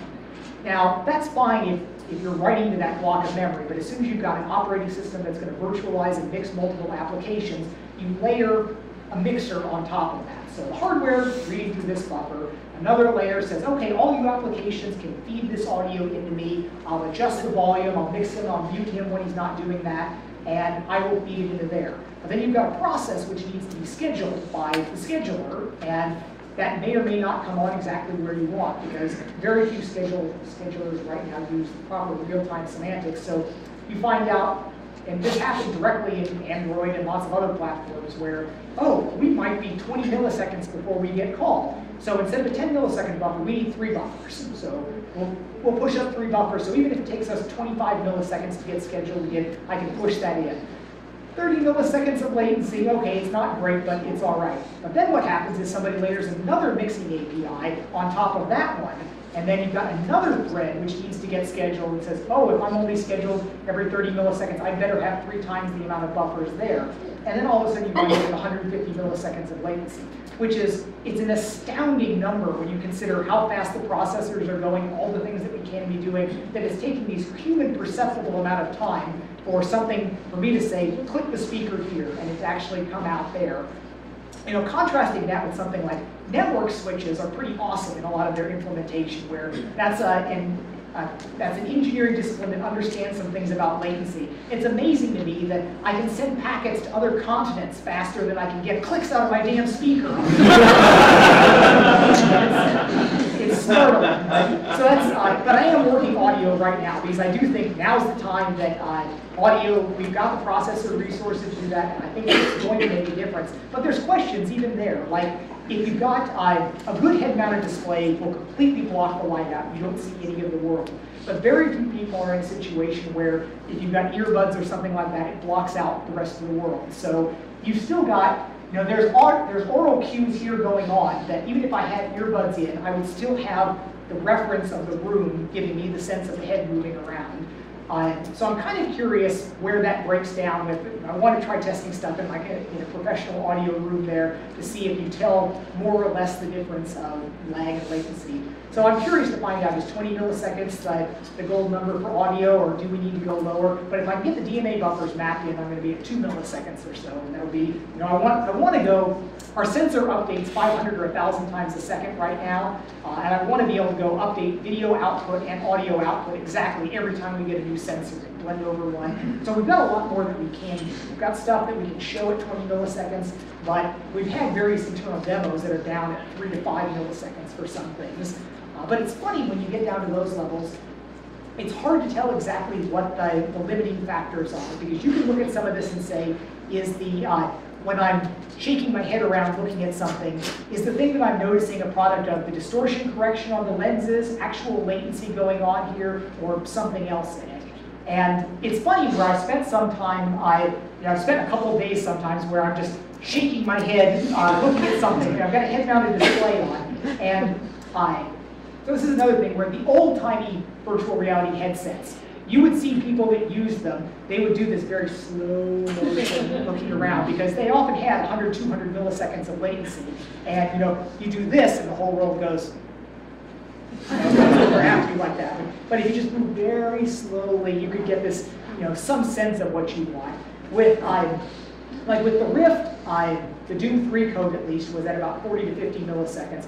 Most of the demos people have ever seen on the Oculus now are higher than that, it's more like 60 milliseconds, because they don't get all the things necessary to do that. And you can still very easily see, just turning your head, there's this subtle little lag. The current stuff we're doing with OLED displays, the time to work on it are under 20 milliseconds. And when you're moving your head around, it feels like, I would do this rolling head thing and it would feel like you're looking through a cutout into your world and it felt stable. But at 20 milliseconds, if you rattle the HMD on your head, if you're actually shaking it so the whole thing is actually kind of sliding on your head, at that point it's clear that it's a picture that's still moving around. That effect is faster than 20 milliseconds. When you get down to like 5 milliseconds, at that point, you can shake it on your head and it still feels like you're looking through a window. Or conversely, like you tap on the side of it and do some of these other things that even at 20 milliseconds show up. So I'm interested to find out what the realm of interactions for audio are like that, but that's absolutely something that we can do. 4K resolutions and other things are going to be harder, but audio we can do now. Yeah, what do you think the future and role of eye tracking is in virtual reality?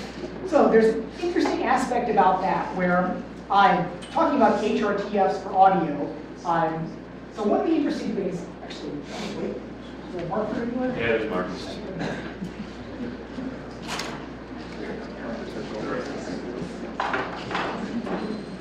So if you've got a head with ears on it, the way the way the audio processing works is you may have a sound source here, and it goes over and it winds up, some of it goes directly to the ear, but then a lot of it goes and interacts with the head. So it winds up traveling through the bone, reflecting off of other things, and coming around to ear to ear. So a signal here gets some direct amount here, and various transmissive and reflected amount in the other ear. So what's interesting about that is, if you think about audio in a home theater setup or a theater setup where you may have 7.1 surround sound, what you're doing at that point is you're actually simulating the entire audio space around the listener. So you've built an audio field of everything, which takes these full 7 channels, and it's not even necessarily perfect where people are listening in different areas or if you moved around, while an HRTF audio function is simulating sound as it's already entered your ear. So you're making 2 channels there. Instead of building sound in the entire world around it, you're just working out what would be coming to your ear if it had been there. And that's an important contrast to what we have with the display side of things, where when you've got a head-mounted display, you've got lenses here, they are making a light field, which is going out in all directions. If your eyeball is there to intercept it, great, but it's sending out stuff which is not where your eye is focusing, your foveal region. 90% of the pixels that we're drawing there are not going to good use. In the audio case, you simulated everything out, and every bit that you're pushing out actually has some direct acoustic perceptual value to it. While unfortunately, on the head-mounted display side, so much of what we do is completely wasted. And we've got this case where, as we're taking these crazy paths to 4K resolutions, one of the interesting things is if you work on big monitors and you've got a 30-inch monitor or multiple display, everybody's had that case of, where's my mouse cursor? You're moving hundreds of pixels, jumping all over the screen, tagging thousands of pixels as they move around, and you don't perceive it at all, which is the sense that those are largely wasted pixels. If we had perfect gaze tracking, it would be wonderful for us to be able, well, what you obviously want ideally is, at the top of the line, you want direct neural stimulation. One step below that, if you have the ability to do like laser retinal scanning, to be able to scan directly onto the retina at different resolutions in different places. I was super excited for years about direct retinal projection until I learned some of the aspects about it where you can't use a single projector to stand interestingly on there because the lens basically takes all of that back out and turns it back down into a point. You need optical spreaders, and you wind up not with a cool tiny little thing that I was imagining projecting into your eye, but an optical system that winds up looking like something that you could have done with a larger scale display that winds up not being nearly as interesting.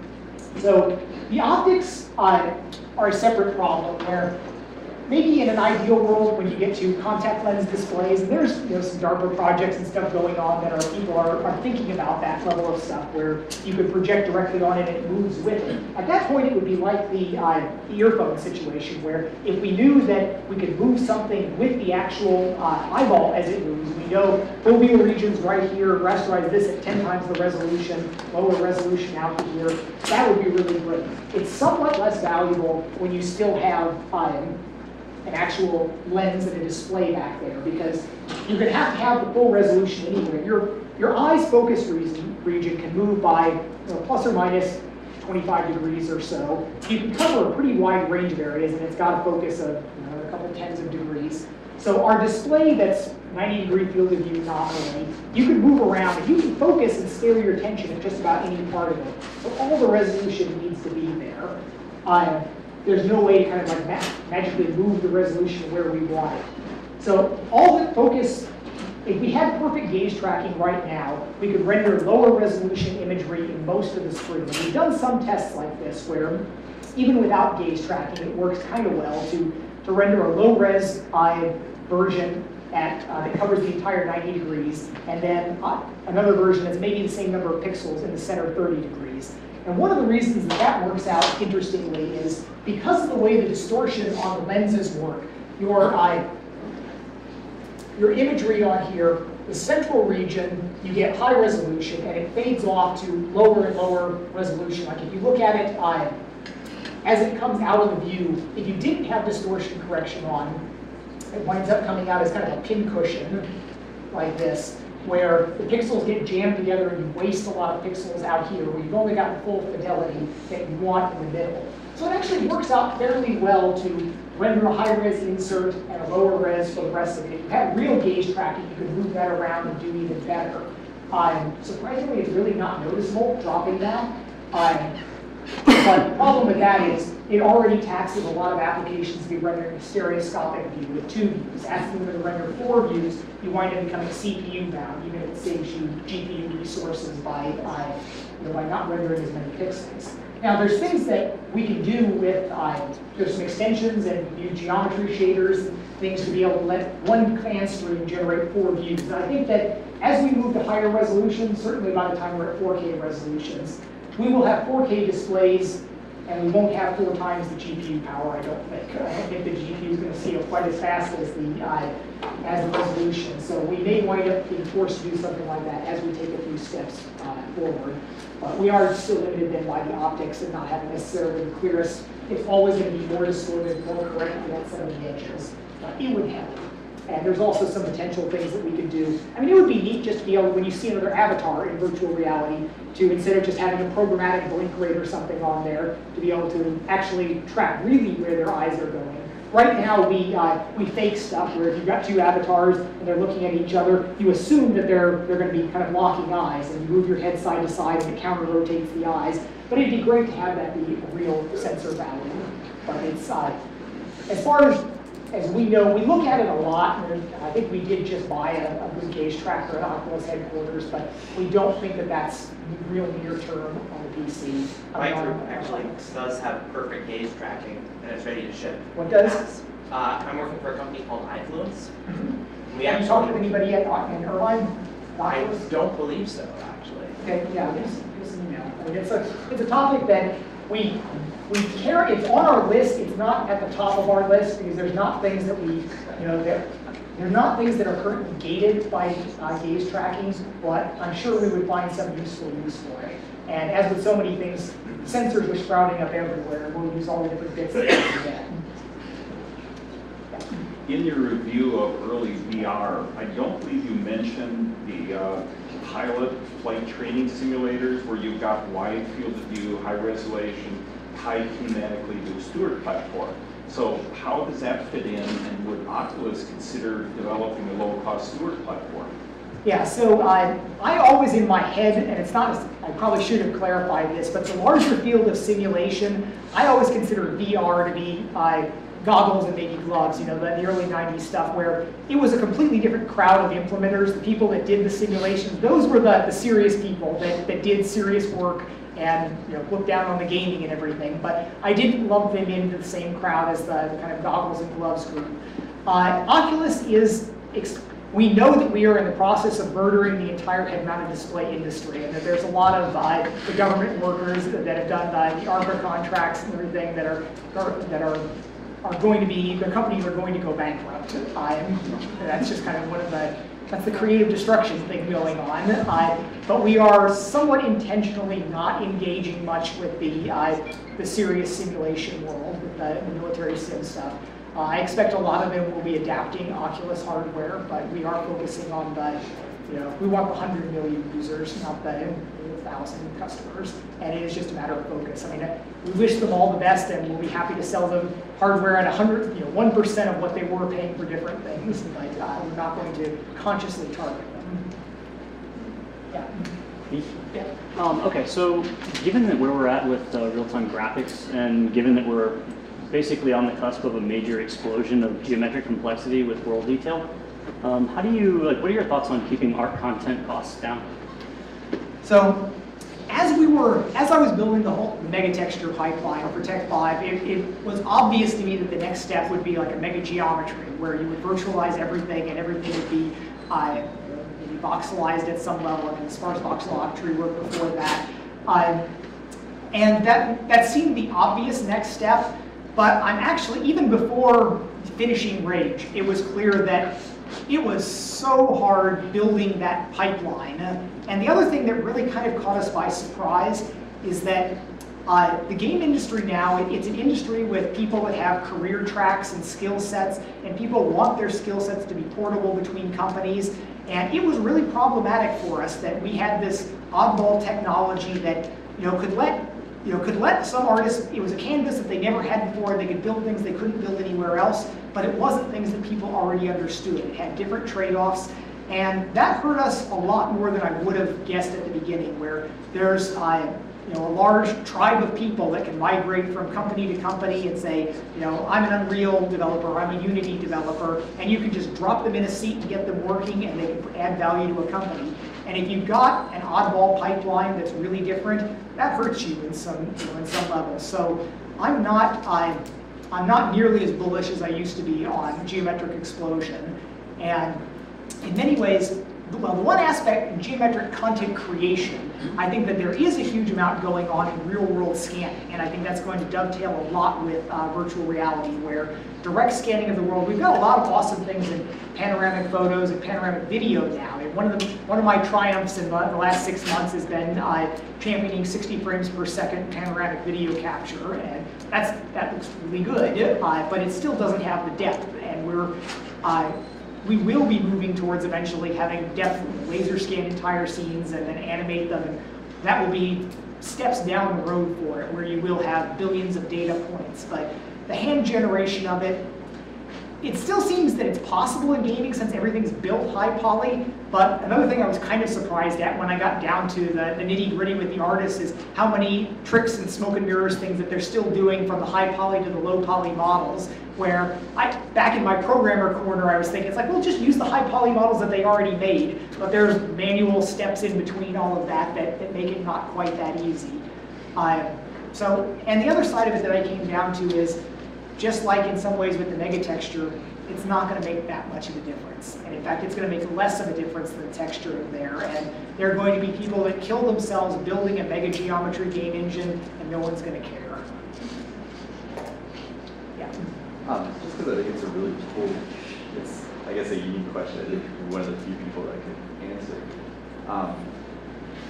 What kind of differences could you say you had to go through, or changes in how you thought about solving problems from basically a software firm to now basically a hardware guy? Yeah. So I really enjoyed the Armadillo Aerospace work about, and that primed me for being able to put some stuff together on the Oculus level. But it was very worthwhile as a software guy to go and build physical things. Because there's something that I would really see from that is software people are used to being able to kind of do magic with our fingertips, and we can build these amazing castles of complexity, and getting down to the physical world and making cussed reality obey you in the same way is something that I see a lot of ignorance on the software side for people who just do not comprehend how hard something you can sketch on a napkin can be to make function in physical reality.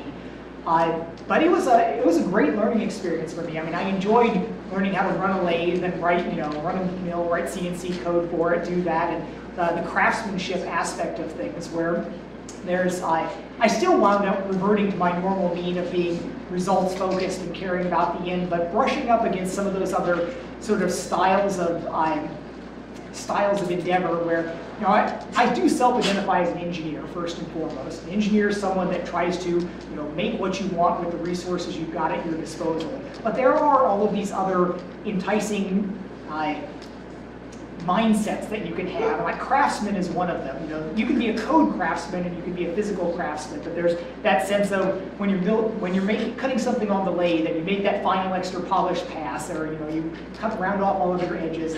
The mechanical aspect of that has a physicality to it, obviously, that you don't have in software. There's a lot of valuable things with trying to make things that should be simple but turn out not to be, and going through those battles and learning it. It gives me a much better, it lets me interact well with hardware people now.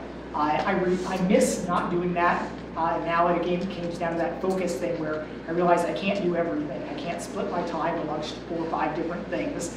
And on a weekly basis, at some point I will miss physically building things, and I wind up coming to some point where I realize I could just go build this right now and it could solve some problems, but it's going to take me, I think it'll take me a week, which means it'll take me 3, rebooting everything and getting it all going.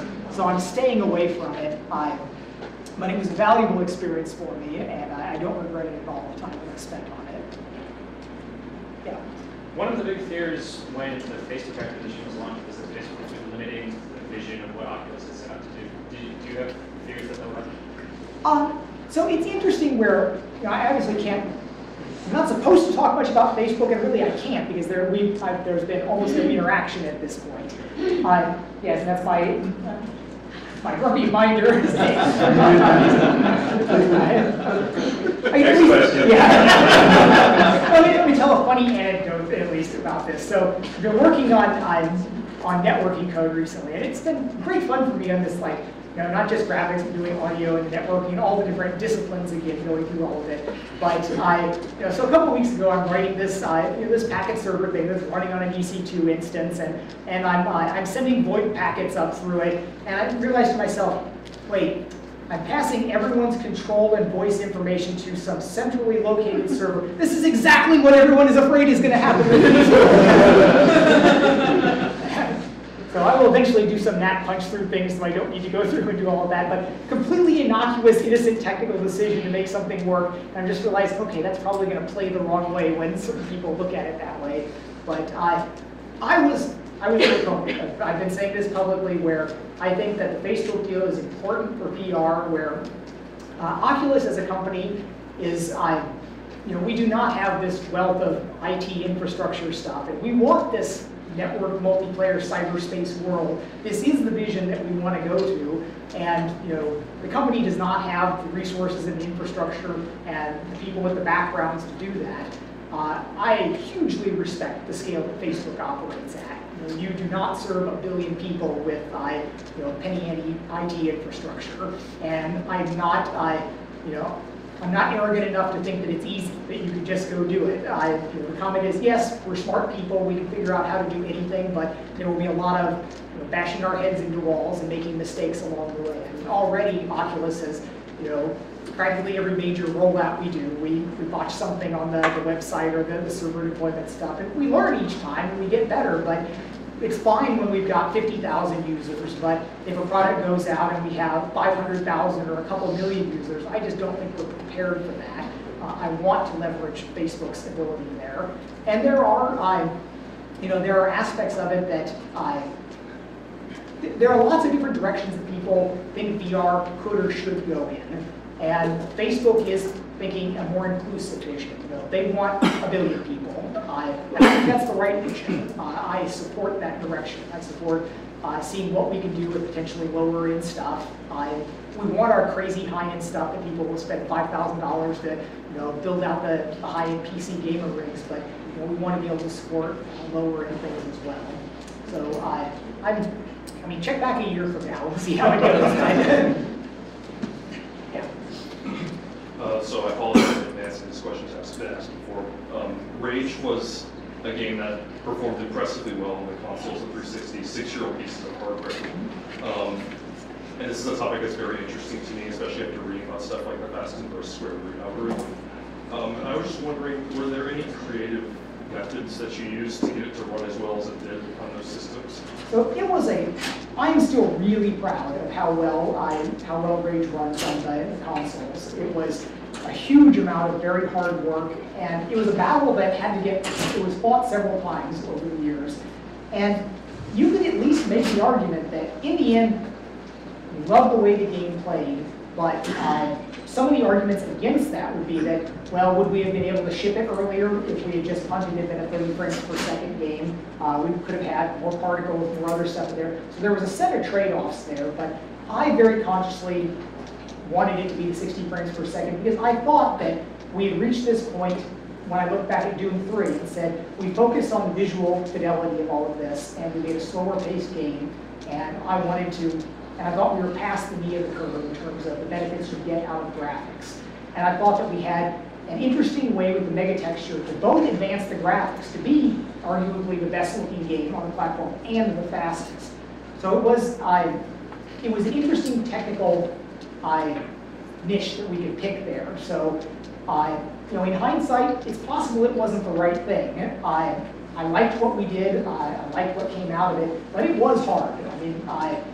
There is a big difference between getting everything done in 16 milliseconds and 33 milliseconds. There's a lot of things that that you wind up saying, oh, this will just take a couple milliseconds. And when you've got 33 to dole out, you could do a lot of those different things, but when you've only got 16, you don't. But that was one of the unexpected benefits of it that we didn't think, where when you've got 33 milliseconds to dole out, you can have infinite arguments about what you're going to do, because you can do anything. You just can't do them all at once. You can do crazy graphics algorithms at 30 frames per second, but you can't do them all at once. At 60 frames per second, it allowed us to be very brusque. Nope, not going to do it. Can't fit in 16 milliseconds.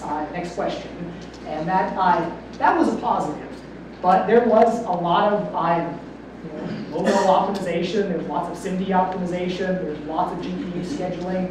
A ton of work in managing multi-core performance. It was just lots of hard engineering work through it.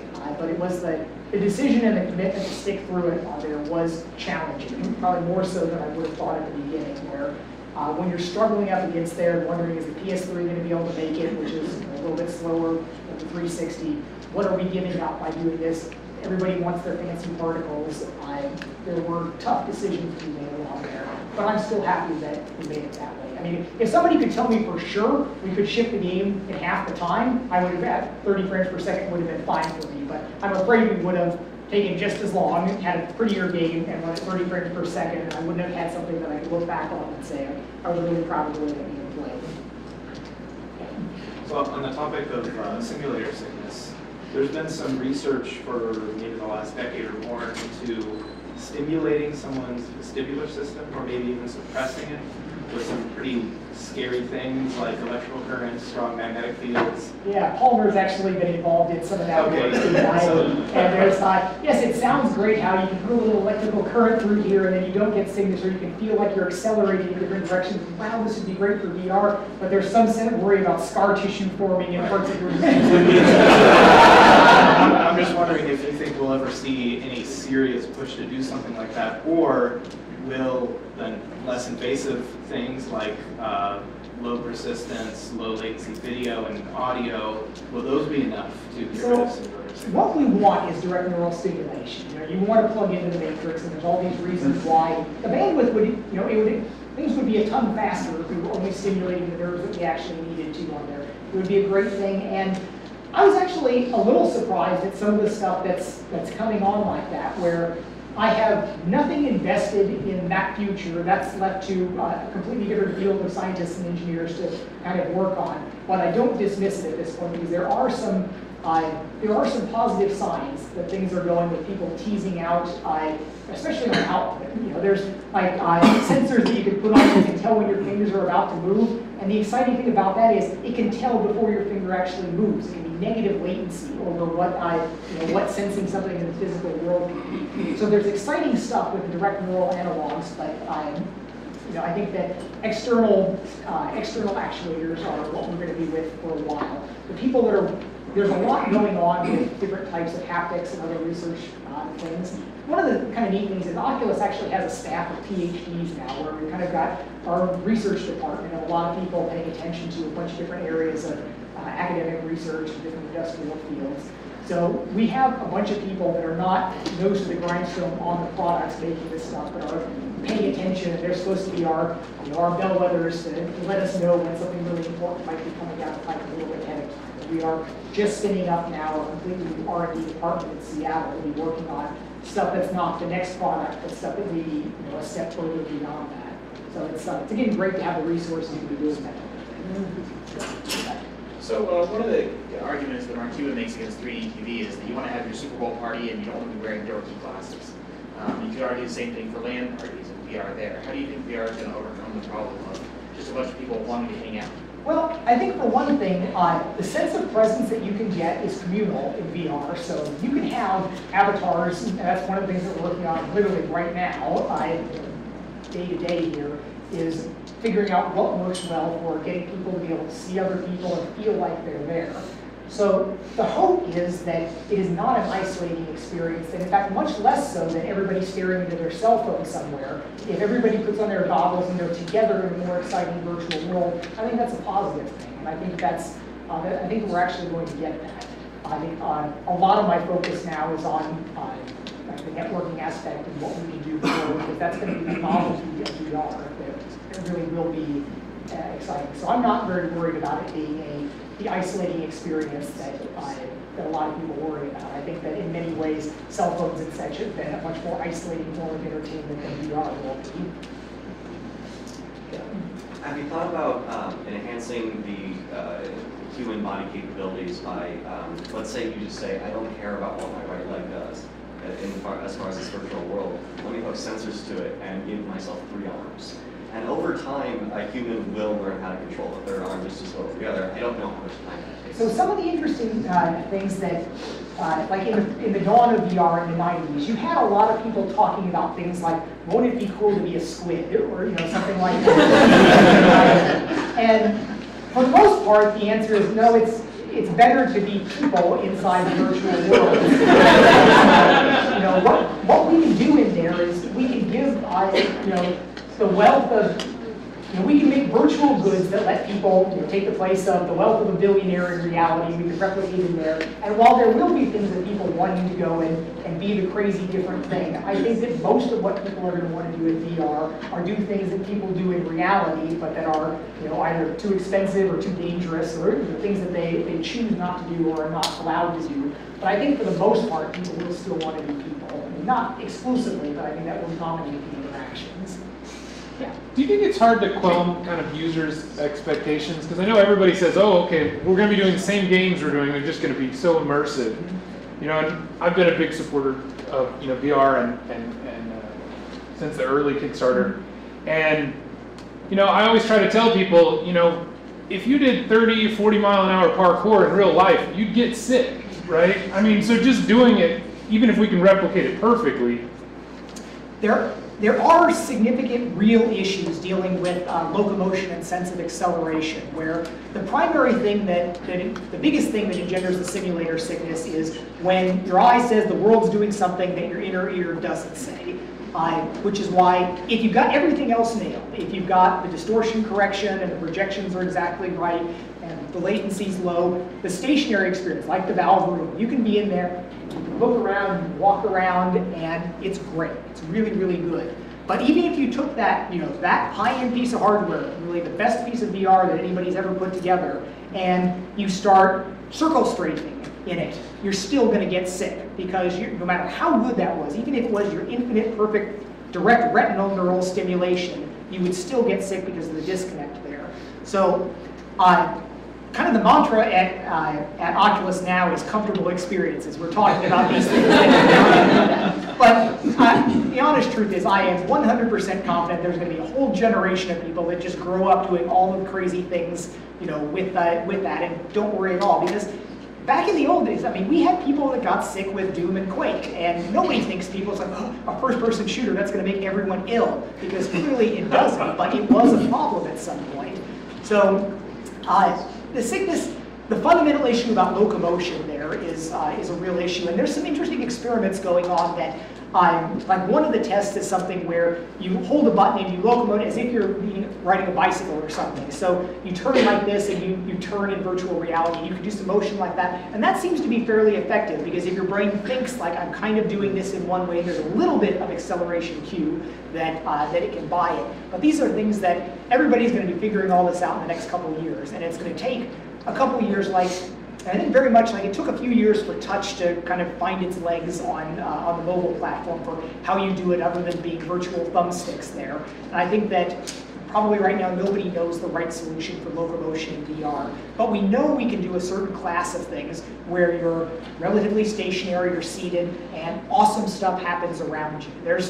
And that's a design dynamic or an experience dynamic that nobody's really explored now because they haven't had to. But here we are in a situation where there's an important reason why new rules need to be examined, and that should be exciting for anyone in the design space where technology or reality is forcing you to re-examine kind of fundamental concepts from other mediums. Yeah? If the current generation of display technology is like a screen with lenses on it, what do you think is the next big step for display in VR? So there are huge advantages that we have by piggybacking on the mobile infrastructure. So what I really want is a compound curve display where right now we've got lenses that are kind of like this, and we've got a display up here. And so you've got all of these different focus issues of as the light rays wind up going there and focusing out to a roughly straight thing. It's different on the different parts. You get different amounts of convergence and divergence based on where it hits that. And we adjust for all of this by having funny profiles on there, picking kind of a sweet spot and different things.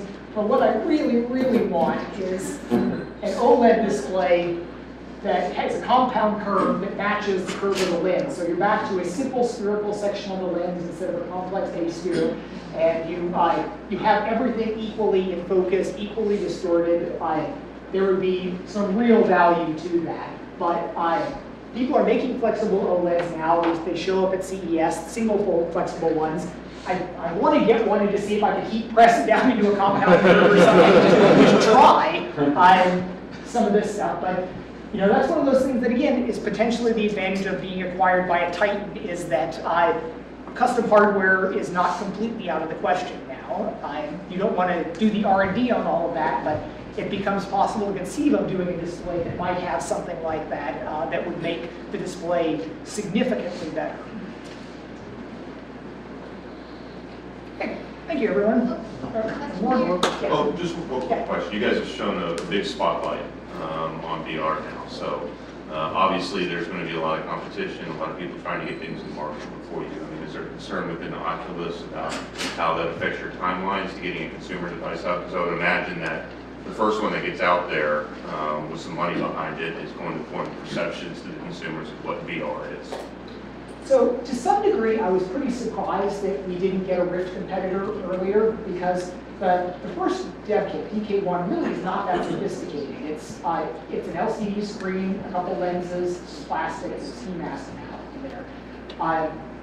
It's a little bit different with DK2. The vision hardware, the vision software, and the hardware that goes into tracking, that's a more significant barrier to entry. I think that there are people working on different things that have some or all of the different pieces to put together. Sony can put together something good, although right now I do kind of look at it as that they're bringing an LCD to an OLED fight, which may not go well for them. But they have smart people that understand the issues and problems there. They're probably going to do something well. I had conversations with Sony before the whole Oculus thing started, and I actually suggested they try to hire Palmer early on, so I wish them well with all of it. And honestly, at this point, I don't think that it would hurt us, even if they were hugely successful on the PlayStation. We are focusing on a broader market, educating people on VR.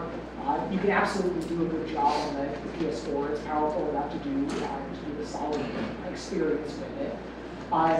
In terms of other people now, probably a lot of them feel I'm sure there are people that have been working, spawning companies that are intending to compete with Oculus, and the Facebook acquisition was probably a little bit of a kick in the stomach for them on that, where we've already raised a ton of money and have the ability to have a lot of these things going on.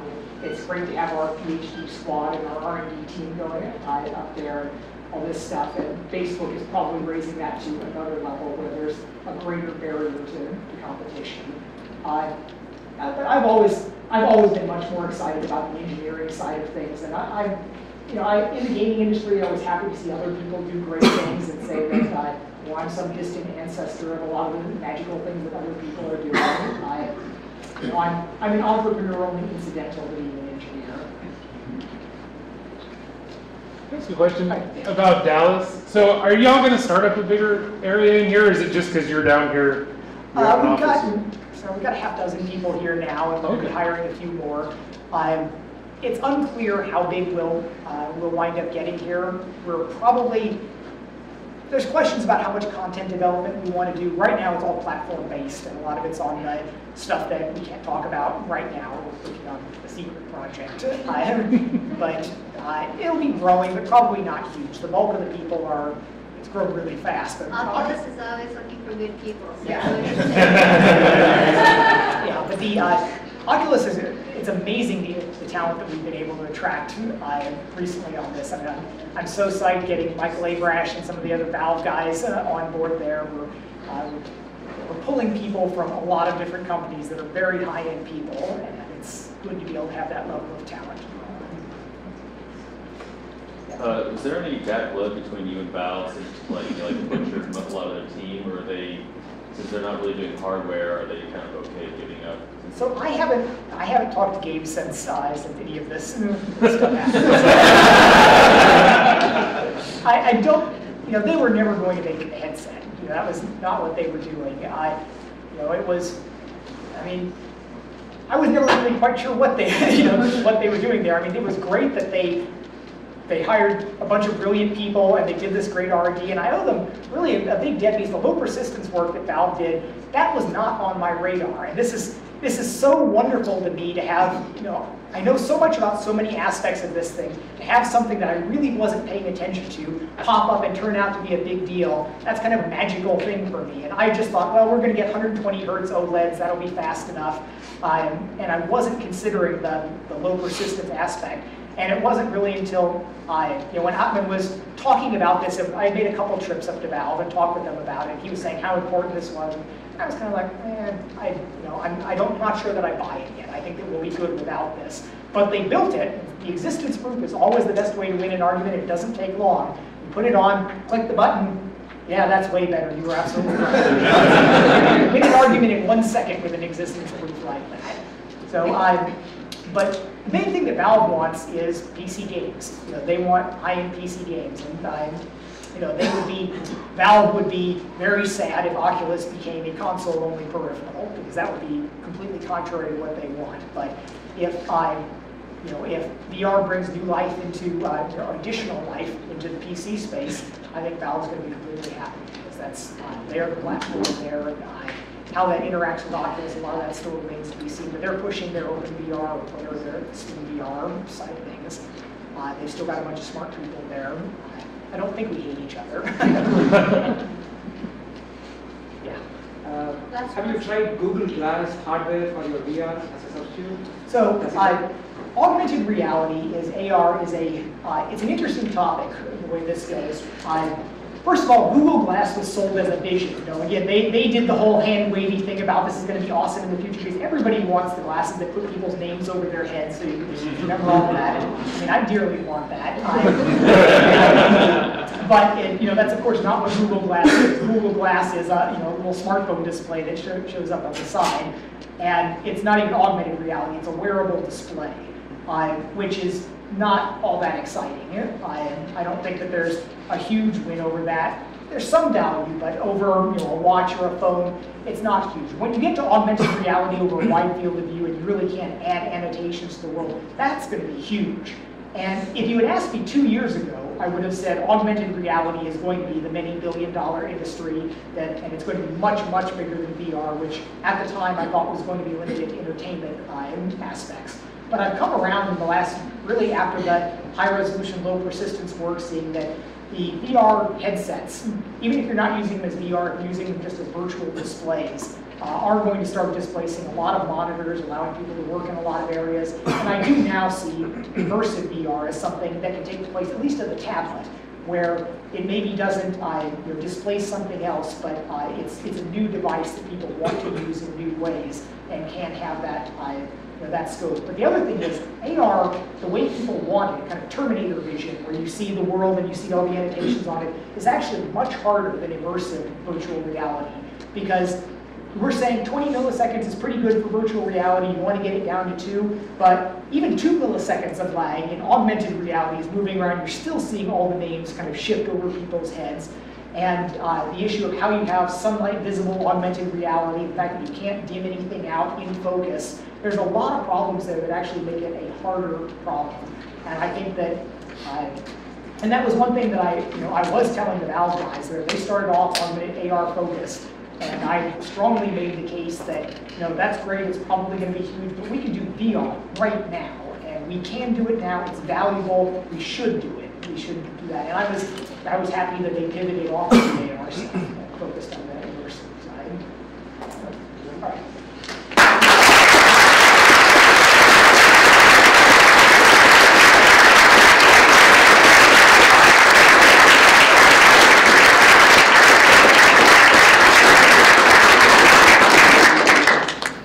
John, and thanks everyone for coming.